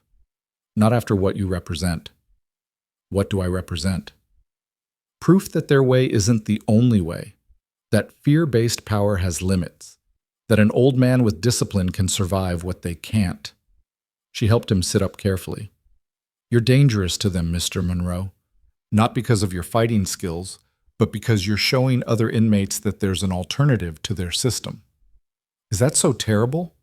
To them? Yes, because alternatives threaten hierarchies, and hierarchies are all that keep places like this from descending into complete chaos. Doctor. Reeves handed him a bottle of pain medication. Take one every 6 hours for the pain. Try not to get stabbed again. My supply of stitches isn't infinite. I'll do my best. Vermisst. Cell block B felt like a different world. The cells were slightly larger, the corridor lighting was better maintained, and the atmosphere carried less of the predatory tension that permeated D. The inmates here were doing shorter sentences, nonviolent offenses mostly, with better behavior records and more hope of actual rehabilitation. Marcus arrived at their new cell 2 hours after Elias, his expression confused and wary. They just pulled me out of D without explanation, said I was being transferred for security reasons. What the hell happened? Elias, sitting on the lower bunk this time due to his injuries, explained the shower attack, the deal he'd made with Hayes, and the decision to bring Marcus along. Marcus sat down heavily on the opposite bunk, processing this. You got me transferred because you thought Duke might come after me to get to you. Yes. That's actually really thoughtful. Stupid, maybe, but thoughtful. Marcus ran his hands through his hair. Man, I don't know whether to thank you or punch you. You've turned my entire prison experience upside down in less than 2 weeks. Is that bad? I don't know yet. Ask me when we're both still alive in a month. Marcus looked around their new cell, cleaner, quieter, less oppressive. This is definitely an upgrade, though. B block's like the suburbs compared to D. It's temporary protection, Elias said. Duke's reach is limited here, but it's not gone. We still need to be careful. We? Since when is there a we? Elias met his gaze. Since you started worrying about what happened to me. Since you warned me about Duke. Since you've been walking beside me in the cafeteria like an unofficial bodyguard. Whether you intended it or not, Marcus, we've become allies. Marcus laughed, but it was warm, genuine. Yeah, I guess we have. Weird how that happens. You come in here expecting to serve your time alone, keep your head down, survive. Then some old kung fu master shows up and suddenly you're part of something. I'm not a master. You took on 5 guys with shanks this morning and lived to tell about it. Close enough in my book. Marcus leaned back against the wall. So what now? We just wait for them to try again? No. We continue teaching. We continue showing that there's a different way. We continue living according to principles instead of fear. Even if it gets us killed? Especially then. Because dying for something you believe in is preferable to living in compromise with everything you stand against. Marcus shook his head, smiling despite himself. You know what? 6 months ago, if someone told me I'd be sitting in a cell listening to a 72-year-old ex-kung fu teacher talk about principles and dying with dignity, I'd have said they were insane. But here I am, and somehow it makes sense. Growth often looks like insanity before it looks like wisdom. There you go again with the fortune cookie wisdom. But Marcus's smile remained. All right, teach. I'm in. Whatever happens, I'm in. The next class session was held in the Education Wing gym with 3 guards present instead of the usual one. The 12 original students arrived together, escorted by officers, their expressions a mix of concern and curiosity. Devin was the first to speak when he saw Elias's bandaged arm and the fresh bruises on his face.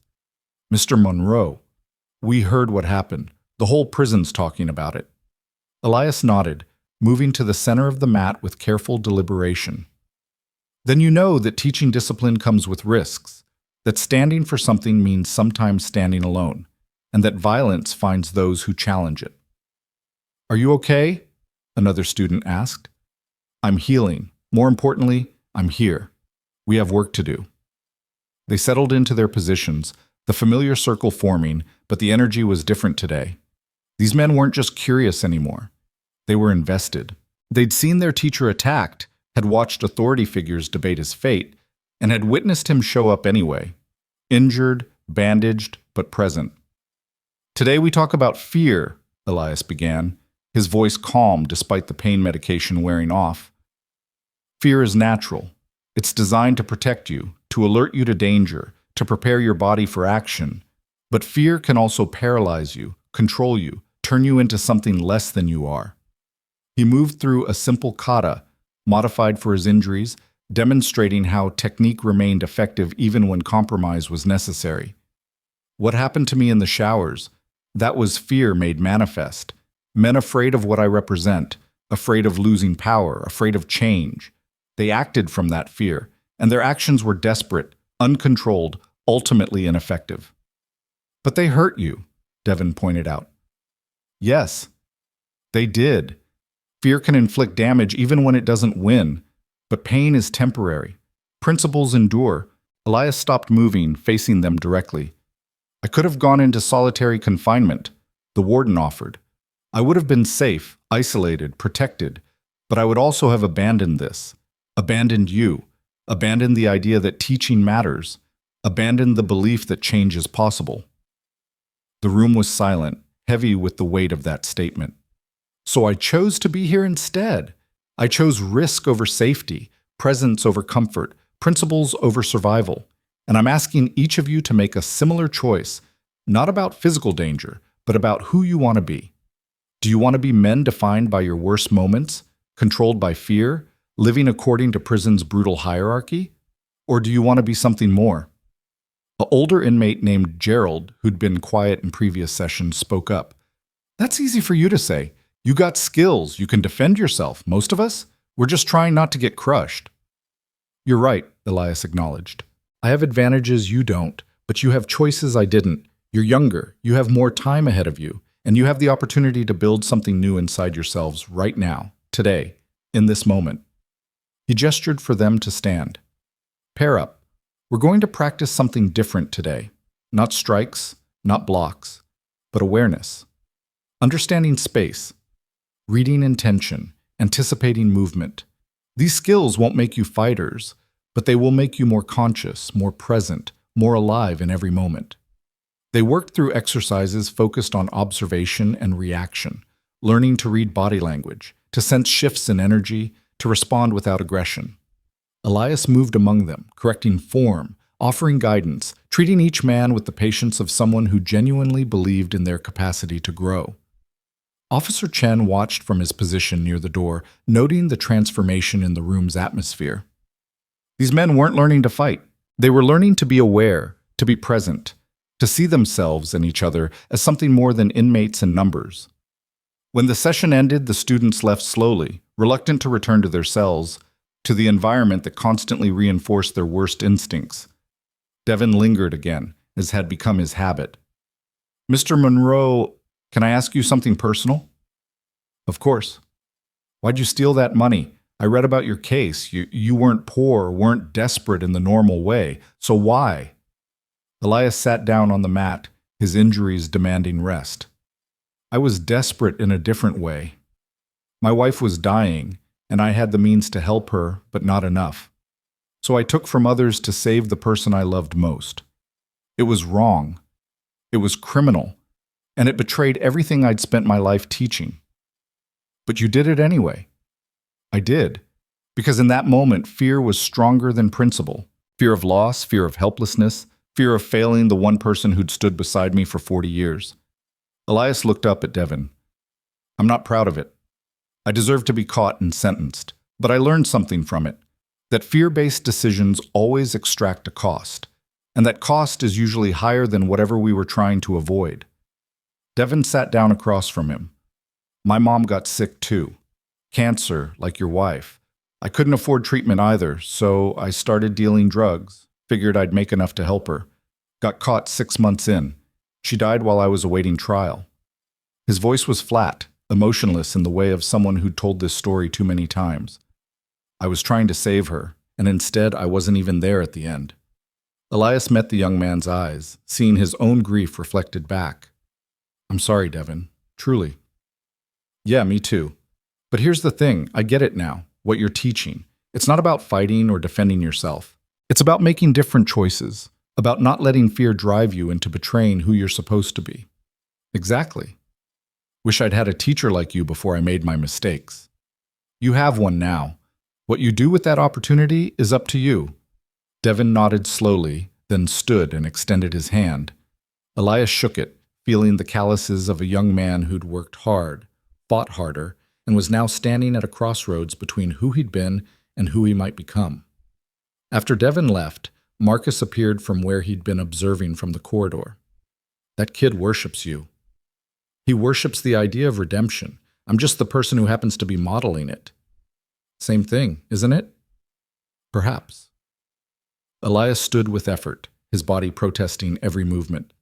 Help me back to the cell. This old body needs rest. They walked together through the secure corridors, guards trailing at a respectful distance. Cell Block B felt safer, yes, but safety was relative in prison. Somewhere in the building, Duke and Carlos were plotting their next move. Somewhere, shanks were being sharpened, favors called in, plans refined.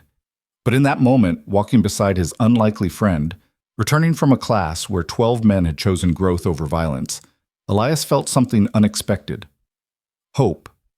Not the naive hope of someone who believed everything would work out, but the hard-earned hope of someone who'd survived darkness and chosen to carry light anyway. The kind of hope that acknowledged danger while refusing to surrender to it. His wife would have approved, and that, more than safety or comfort or even survival, was what mattered most. The final confrontation came not with warning, but with inevitability, the way storms arrive after days of darkening skies. 2 weeks had passed since the shower attack. 2 weeks of teaching, of watching his students grow in confidence and discipline, of morning routines in Cell Block B that felt almost peaceful compared to the predatory tension of D. But Elias knew, had always known, that Duke Calder couldn't let this stand. Every day Elias remained alive was another day Duke's authority eroded, another day the legend of the old man who couldn't be broken spread through Coldridge like wildfire. The mathematics of prison politics demanded resolution, and resolution, in a place built on violence, rarely came peacefully. It was Marcus who brought the news, his face pale as he entered their cell after rec time. We got a problem, a big one. Elias looked up from the book he'd been reading, a worn copy of philosophy texts someone had left in the education wing. Duke? Worse. Duke and Carlos together. They're done with hired muscle and blind spot attacks. Word is, they're coming for you directly, publicly, in the yard during tomorrow's rec period. They're calling it a reckoning. Elias set down his book carefully. How many? Duke's bringing what's left of his crew, maybe 6 guys. Carlos is bringing 8 of his best, 14 against 1, and they're doing it in front of everyone. Marcus paced the small cell like a caged animal. It's a statement. They're not just trying to kill you anymore. They're trying to humiliate you, break you publicly, restore their authority by destroying yours. And the guards? They'll respond eventually, but the yard's big. Lots of space between towers. They're planning it for the far corner, near the weight area. By the time guards reach you... Marcus trailed off, the ending obvious. Elias nodded slowly, his expression contemplative rather than fearful. Then tomorrow, we give them what they want. What? No. Hell no. You can't fight 14 men, even if half of them are just backup. This isn't the cafeteria where you had surprise on your side. They're coming prepared, coordinated, with the explicit goal of ending you. I know. Then you know you can't win. Can I? Elias stood, moving to the cell bars, looking out at the corridor where inmates moved in their evening routines. Marcus, what have I been teaching in those classes? Discipline, breathing, awareness, not fighting 14 armed men in a prison yard. I've been teaching that strength isn't about force, it's about understanding. That violence is the last option, not the first response. That true power comes from control, not chaos. Elias turned back to his cellmate. Tomorrow, I prove whether I actually believe what I've been teaching or whether it was all just words. Marcus stared at him, disbelief and frustration warring in his expression. You're insane. You know that? Completely, suicidally insane. Perhaps, or perhaps I'm finally sane for the first time in years. Elias returned to his bunk, settling in with the calmness of someone who'd already made peace with whatever came next. Get some sleep, Marcus. Tomorrow's going to be a long day. Sleep? You think I can sleep knowing you're planning to walk into a massacre? Then don't sleep. But don't try to stop me either. This has been coming since the moment I arrived at Coldridge. Better to face it on my terms than to spend the rest of my sentence waiting for a knife in the dark. Marcus opened his mouth to argue further, then closed it. He'd learned over the past weeks that once Elias made a decision grounded in principle, no amount of logic or pleading would change his mind. Instead, Marcus sat down on his own bunk, head in his hands, and tried to think of something, anything, that might shift the odds in his friend's favor. Morning came with the kind of crystalline clarity that made everything feel sharp-edged and inevitable. Elias moved through his routine with deliberate precision, meditation, breathing exercises, stretches that worked through his healing injuries. His ribs still ached, the knife wound on his arm pulled with every movement, but pain was just sensation. It didn't have to control action. At breakfast, the cafeteria buzzed with anticipation. Word had spread through the prison's invisible network faster than any official communication could travel. Something was happening in the yard today. Something big. Inmates placed bets, formed allegiances, debated outcomes with the fervor of sports fans before a championship game. Devin approached Elias's table, his young face tight with worry. "Mr. Monroe, don't do this. We heard what's planned. You can't take them all." Elias looked up at his student with genuine warmth. "Devin, what did I teach you about fear? That it's natural but shouldn't control our choices. And what did I teach you about principles? That they're only real if we're willing to stand for them, even when it costs us." Devin's voice cracked slightly. "But not like this. Not suicide. It's only suicide if I believe I can't survive. I believe differently." Elias stood, placing a hand on Devin's shoulder. "Whatever happens today, remember what we've worked on. Remember that you're more than your worst moment, that growth is always possible, that discipline is a choice you make every single day." "You sound like you're saying goodbye." "I'm saying what needs to be said, just in case. But I'm not planning on this being goodbye, Devin. I'm planning on seeing you in class next week." Devin's eyes were wet, but he nodded and stepped back. Around them, other inmates watched the exchange with the solemn attention of men witnessing something important, something that would be retold in cell blocks for years to come. Marcus appeared at Elias's elbow as they left the cafeteria. "Last chance to back out. Tell the warden. Get thrown in solitary. Something other than walking into 14 guys who want you dead." "No." "Stubborn old man. I've been called worse." The walk to the yard felt longer than usual, each step carrying weight, significance. Guards watched with increased vigilance, aware that something was brewing but unable to prevent what prison politics demanded. Warden Hayes stood near the yard entrance, her expression grim. "Monroe, a word." Elias stopped, nodding for Marcus to continue without him. Hayes led him a few feet away, her voice low and urgent. "I know what's planned. Duke and Carlos, the yard, the whole theatrical production. I can stop this right now. Lockdown, solitary for all involved. Transfer you to another facility tonight." "You could. But then what?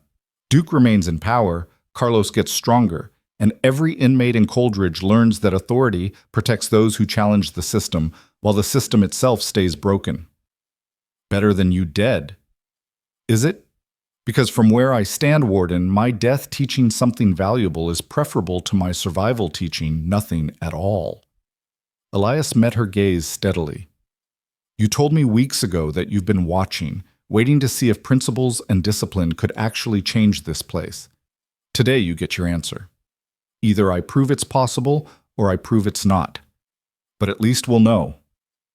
Hayes looked at him for a long moment, something like respect and resignation mixing in her expression. "You're the most frustrating inmate I've ever had." "That's been mentioned. I'll have guards positioned as close as regulations allow. The second it goes too far, they're intervening. Understood?" "Understood. Though I suspect by the time they reach me, the question will already be answered." Hayes shook her head, then surprised them both by extending her hand. "Good luck, Mr. Monroe. For what it's worth, I hope you're right about everything." Elias shook her hand firmly. "So do I, Warden. So do I." What? The yard was packed. 300 inmates spread across the concrete expanse, clustering in groups but leaving a clear space near the wait area. The air thrummed with anticipation, violence brewing just beneath the surface like electricity before a storm. Duke Calder stood at the center of the cleared space, flanked by 6 men who represented what remained of his crew. The loyal ones, the ones who still believed in his strength, who needed him to be what he'd always been. Duke looked different than he had weeks ago. Thinner, maybe, or just diminished. The swagger was forced now, the confidence performed rather than genuine. Carlos Menendez stood opposite him with 8 of his best soldiers, their expressions professional and cold. This wasn't personal for Carlos. It was business. Duke had made a deal, promised territory and favors, and Carlos was here to collect by eliminating the problem that threatened both their operations. Elias entered the yard alone. Marcus had tried to follow, but Elias had ordered him to stay back, to watch from a distance, to survive whatever happened next. The crowd parted as Elias walked toward the cleared space, murmurs following his path like a wake.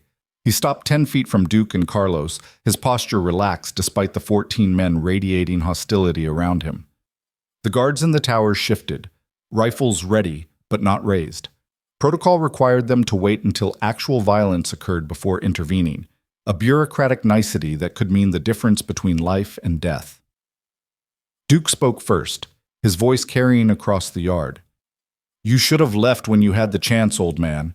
Should have taken protective custody, transferred out, disappeared. But you chose pride. Now you pay for it." Elias didn't respond immediately. He looked at each of the 14 men in turn, studying them with the calm assessment of a teacher evaluating students. 14 against 1. "Those odds tell me something interesting." "Yeah, what's that?" "That you're terrified of me." Elias's voice was quiet but clear, cutting through the ambient noise. "If you were confident, Duke, you'd face me alone. If you were strong, Carlos, you wouldn't need an army to handle one elderly man. This display isn't power, it's fear dressed up as strength." Duke's face flushed with rage. "You think words are going to save you? You think philosophy matters when fists start flying?" "I think the truth matters. And the truth is that I've already beaten you, Duke. Not in the cafeteria, not in the shower, but every single day I've continued teaching, continued standing, continued proving that your way isn't the only way." Elias turned slightly to address Carlos. "And you've already lost 2, Carlos. Because every favor Duke promised you is worthless now. His authority is gone. His crew is scattered. You've allied yourself with a sinking ship." Carlos's expression remained neutral, but something flickered in his eyes. Calculation, reassessment. Big words from a dead man. Maybe I'm showing these 300 witnesses that fear-based power is hollow. That 14 men attacking one proves weakness, not strength. That the system you've built is so fragile that one person standing on principle threatens to topple it entirely. The yard was silent now, every inmate watching, listening, understanding on some level that this wasn't just a fight. It was a trial. A test of competing philosophies, of different ways to be a man, to survive, to exist in a place designed to dehumanize. Duke could feel the momentum shifting, the crowd's energy changing from anticipation to uncertainty. He had to act now before words undermined what force was supposed to prove. "Enough talking. Take him." They came all at once, a coordinated wave designed to overwhelm through sheer numbers. Elias didn't run, didn't back away. He simply breathed, centered himself, and moved.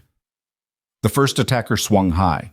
Elias ducked under, struck the man's knee with surgical precision, and moved past him before he'd even finished falling. The second came from the left. Elias redirected the momentum, sent him stumbling into the third attacker, created chaos within their coordination. But there were too many. Fists connected with his ribs, reopening barely healed injuries. A boot caught his thigh, nearly dropping him. He tasted blood, felt his vision blur from a punch to the temple. His body, 72 years old and damaged, began to slow under the relentless assault. Yet he didn't go down. Every strike he took, he answered with precision. Palm to solar plexus. Elbow to floating rib. Knee to common peroneal nerve. Not random violence, but targeted technique, each movement designed to disable without killing, to defend without destroying. 4 men were down. Then 6. But 8 remained, and Elias was slowing, bleeding, struggling to maintain the awareness that had kept him alive this long. A punch he didn't see coming caught him in the jaw, spinning him halfway around. Another hit his kidney, sending lightning bolts of pain through his core. He dropped to one knee. The crowd gasped. Duke moved forward, sensing victory, ready to deliver the finishing blow himself. But as he approached, Elias looked up, and Duke froze. There was something in the old man's eyes, not defeat, not fear, but absolute unwavering certainty. The look of someone who'd already accepted every possible outcome and chosen his path regardless. "Is this what power looks like to you?" Elias's voice was hoarse but steady. 14 men beating one. Hundreds watching while you prove nothing except your own weakness. Duke hesitated just for a moment, and in that moment, something shifted in the yard's energy. Inmates who'd been watching silently began to murmur. Someone shouted, "Let him up! Let him fight fair!" Another voice joined, then another, until a chant began building. "One-on-one! One-on-one!" Carlos heard it too. He'd been in prison long enough to read crowds, to understand when momentum changed percussion. And right now, watching an old man refuse to stay down despite overwhelming odds, the crowd wasn't seeing Duke's power. They were seeing his fear. Carlos made a decision. "My crew, stand down!" His 8 soldiers immediately stepped back, creating distance. Duke spun toward him, incredulous. "What are you doing? We had a deal." The deal was to eliminate a problem, but all we're doing is creating a martyr. Carlos gestured to the crowd. "Look around, Duke. They're not afraid of you anymore. They're inspired by him. You kill him now, in front of everyone, you don't restore your power. You hand it to his memory." Duke's remaining crew looked uncertain, torn between loyalty and the clear reading of a situation spiraling beyond their control. The chanting continued, growing louder. "One-on-one! One-on-one!" Warden Hayes watched from the yard perimeter, her hand on her radio, guards positioned but not yet moving. She'd seen riots start with less provocation, but this was something different. The crowd wasn't calling for blood. They were calling for fairness, for honor, for something resembling justice in a place that usually offered none. Duke looked at Elias, still on one knee, blood on his face, breathing hard but eyes clear and defiant.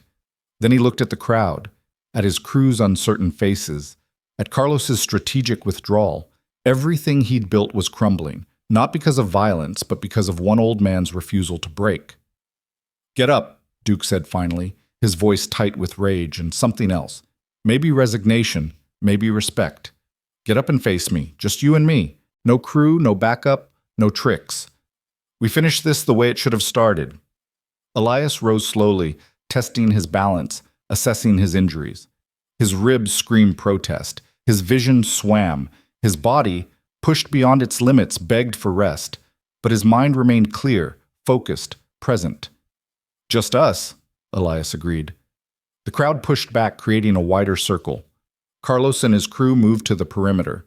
Duke's remaining soldiers did the same, leaving their leader alone in the center with the old man who'd become more legend than person. Duke was bigger, younger, stronger. He had reach, power, decades of street fighting and prison violence behind him. But as they began to circle each other, something became apparent to everyone watching. Duke was fighting angry, desperate, trying to prove something.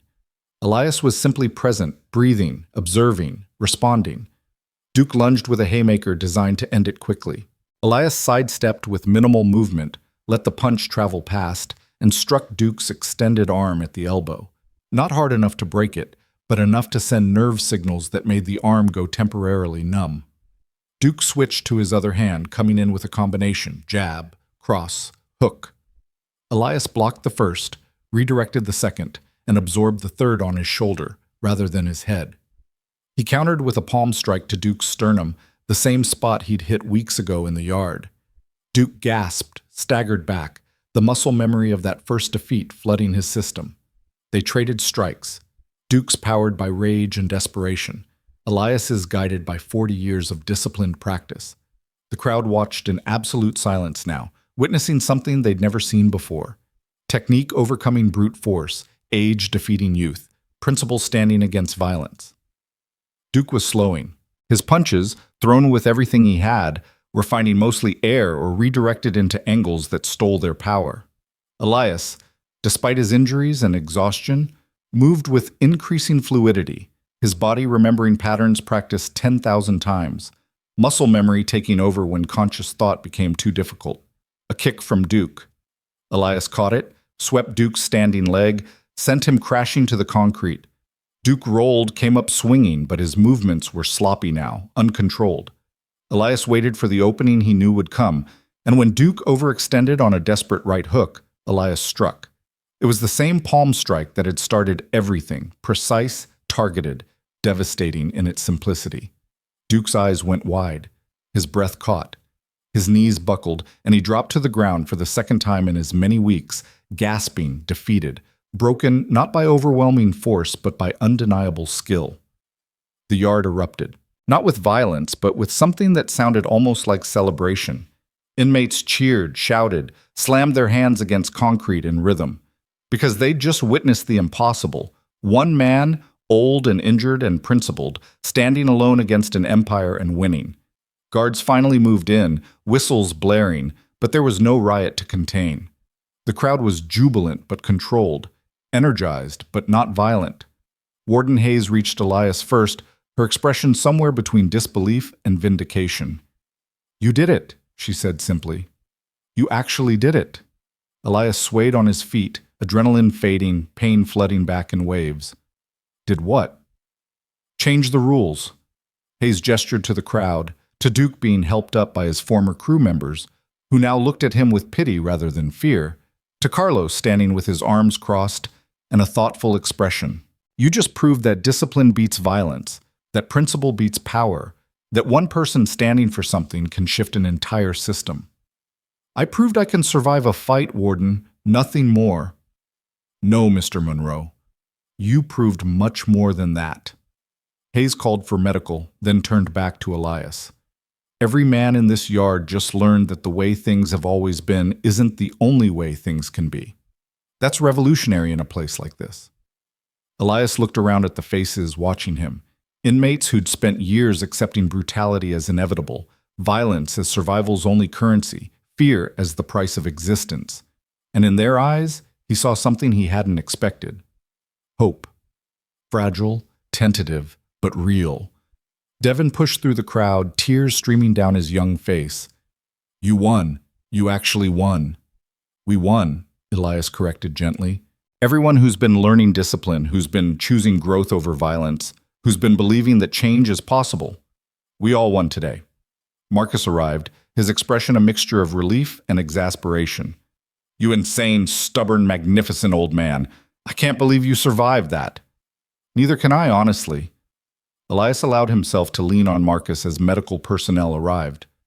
But apparently stubbornness has its uses. Dr. Reeves pushed through, took one look at Elias's condition, and shook her head. 3 times in a month, Mr. Monroe. You're going to put me out of a job by using up all my supplies on one patient. Sorry, doctor. No, you're not. Come on, let's get you patched up again. Though at this rate, I'm going to need to just wrap you in bubble wrap and call it a day. As they led Elias toward the infirmary, he looked back at the yard one more time. Duke sat on the concrete, his crew dispersed, his authority shattered beyond repair. Carlos caught Elias's eye and nodded once, a gesture of respect from one strategist to another, acknowledgement that the game had changed, and perhaps that was for the better. 3 months passed. Cell Block D, once ruled by fear and violence, underwent a transformation that prison administrators would study for years. Duke Calder was transferred to another facility, his empire collapsed, his legend reduced to a cautionary tale about the limits of brutality. Carlos Menendez, reading the shifting dynamics correctly, began attending Elias's classes, learning discipline not as a replacement for strength, but as an enhancement of it. The education program expanded. What started as 12 students became 20, then 40, then a waiting list of inmates requesting admission. Warden Hayes secured funding for better equipment, hired additional instructors to handle demand, and began documenting outcomes, reduced violence, improved behavior, lower recidivism rates among program participants. Elias taught 3 classes a week, sometimes 4 when demand required. His injuries healed slowly, imperfectly, leaving him with a limp and occasional pain that reminded him he wasn't invincible. But he taught anyway, showing men that limitations weren't failures. that age wasn't weakness, that wisdom could be strength's most powerful expression. Devin became his assistant instructor, helping demonstrate techniques, offering encouragement to struggling students, embodying the transformation that was possible when someone chose growth over resignation. The young man who dealt drugs out of desperation now taught breathing exercises and self-discipline with the fervor of a convert who'd found salvation not in religion but in purpose. Marcus surprisingly discovered a talent for teaching literacy. He began working with inmates who'd never learned to read properly, using the patience and dedication he'd learned watching Elias, proving that transformation was contagious when given the right environment. On a Tuesday afternoon in early spring, Elias sat in his cell reading correspondence from his daughter. She wrote regularly now, having initially struggled with anger over his crime, but gradually coming to understand the complexity of choices made in desperation. Her letters spoke of his grandson, now 2 years old, walking, talking, becoming a person, and tentatively suggested that when Elias was released, there might be a place for him in their lives again. He set down the letter carefully, feeling something he hadn't experienced in years: genuine hope for a future beyond prison walls. A knock on the cell bars interrupted his thoughts. Officer Chen stood outside, his expression friendly. "Monroe, you have a visitor. Education office." Elias rose, curious. Visitor protocols usually meant the visitation center, not the education office. He followed Chen through the familiar corridors, nodding to inmates he knew from classes, noting how the atmosphere had shifted subtly, less predatory, more purposeful. Warden Hayes waited in the education office, along with a woman Elias didn't recognize, professional, mid-40s, carrying a briefcase and an air of authority. "Mr. Monroe, this is Dr. Sarah Chen, director of the State Rehabilitation Programs Initiative," Hayes introduced. "She's here to discuss an opportunity." Dr. Chen extended her hand, which Elias shook. "Mr. Monroe, I've been reviewing the data from your program here at Coldridge. The reduction in violent incidents, the improved behavior scores, the testimonials from participants, it's remarkable. Unprecedented, actually.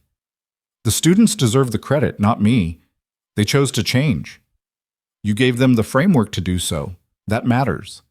Dr. Chen opened her briefcase, removing a file. "We're launching a pilot program across 5 state facilities. Rehabilitative education focused on discipline, self-awareness, and practical life skills. We need instructors who understand both the material and the population. Your name came up immediately." Elias glanced at Hayes, who nodded encouragingly. "What exactly are you proposing?"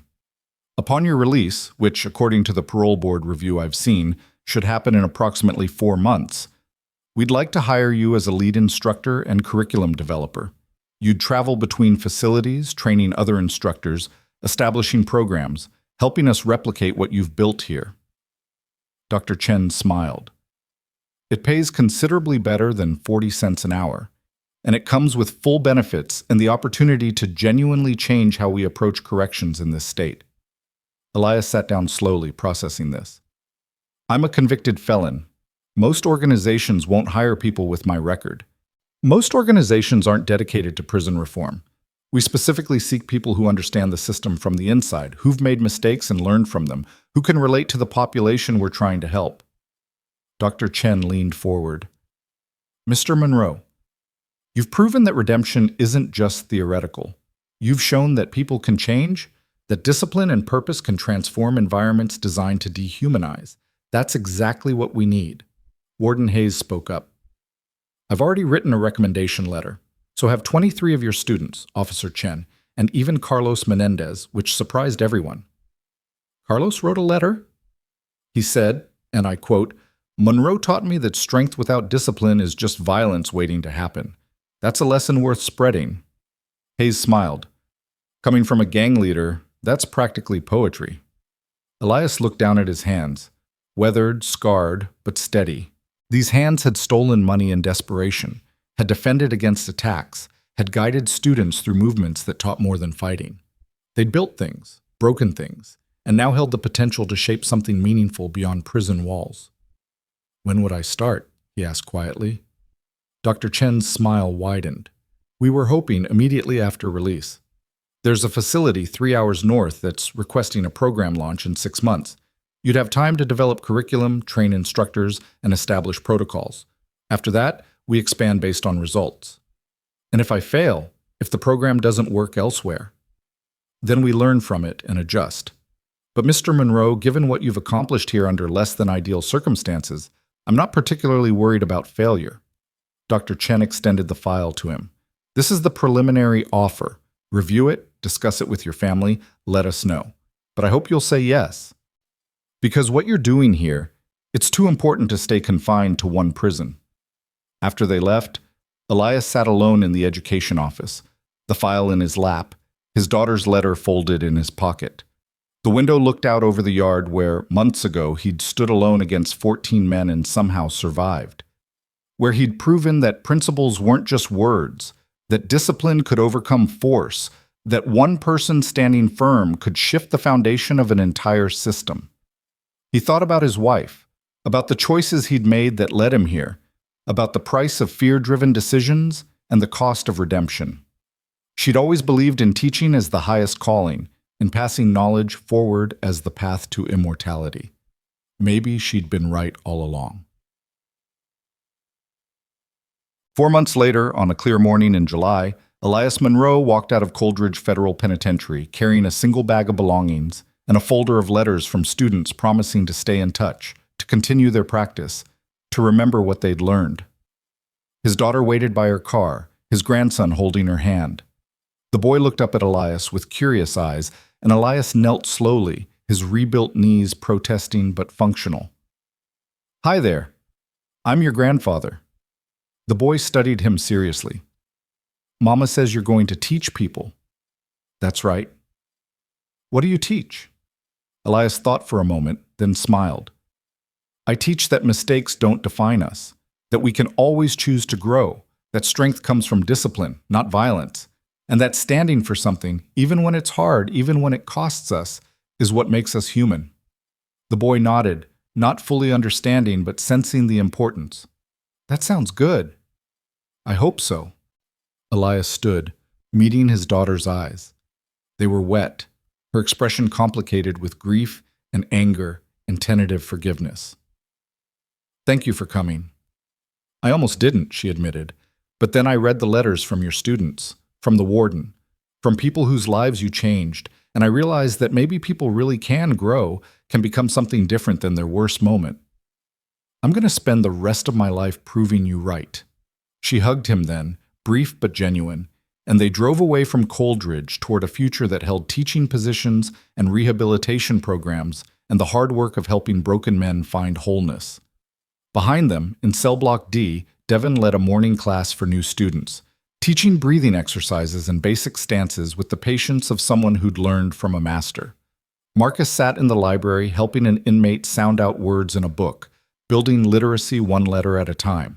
Carlos Menendez practiced forms in his cell, discovering that discipline enhanced rather than diminished his strength. And in her office, Warden Hayes filed a report documenting the most successful rehabilitation program in the state's history, proving with data what Elias had proven with action, that change was possible, that principles mattered, that one person refusing to break could inspire hundreds to build themselves back stronger. The story of the old man who'd fought 14 attackers and won became legend, retold in cell blocks across the country, evolving with each telling. But the truth, the real truth, was simpler and more profound. Elias Monroe hadn't won through violence.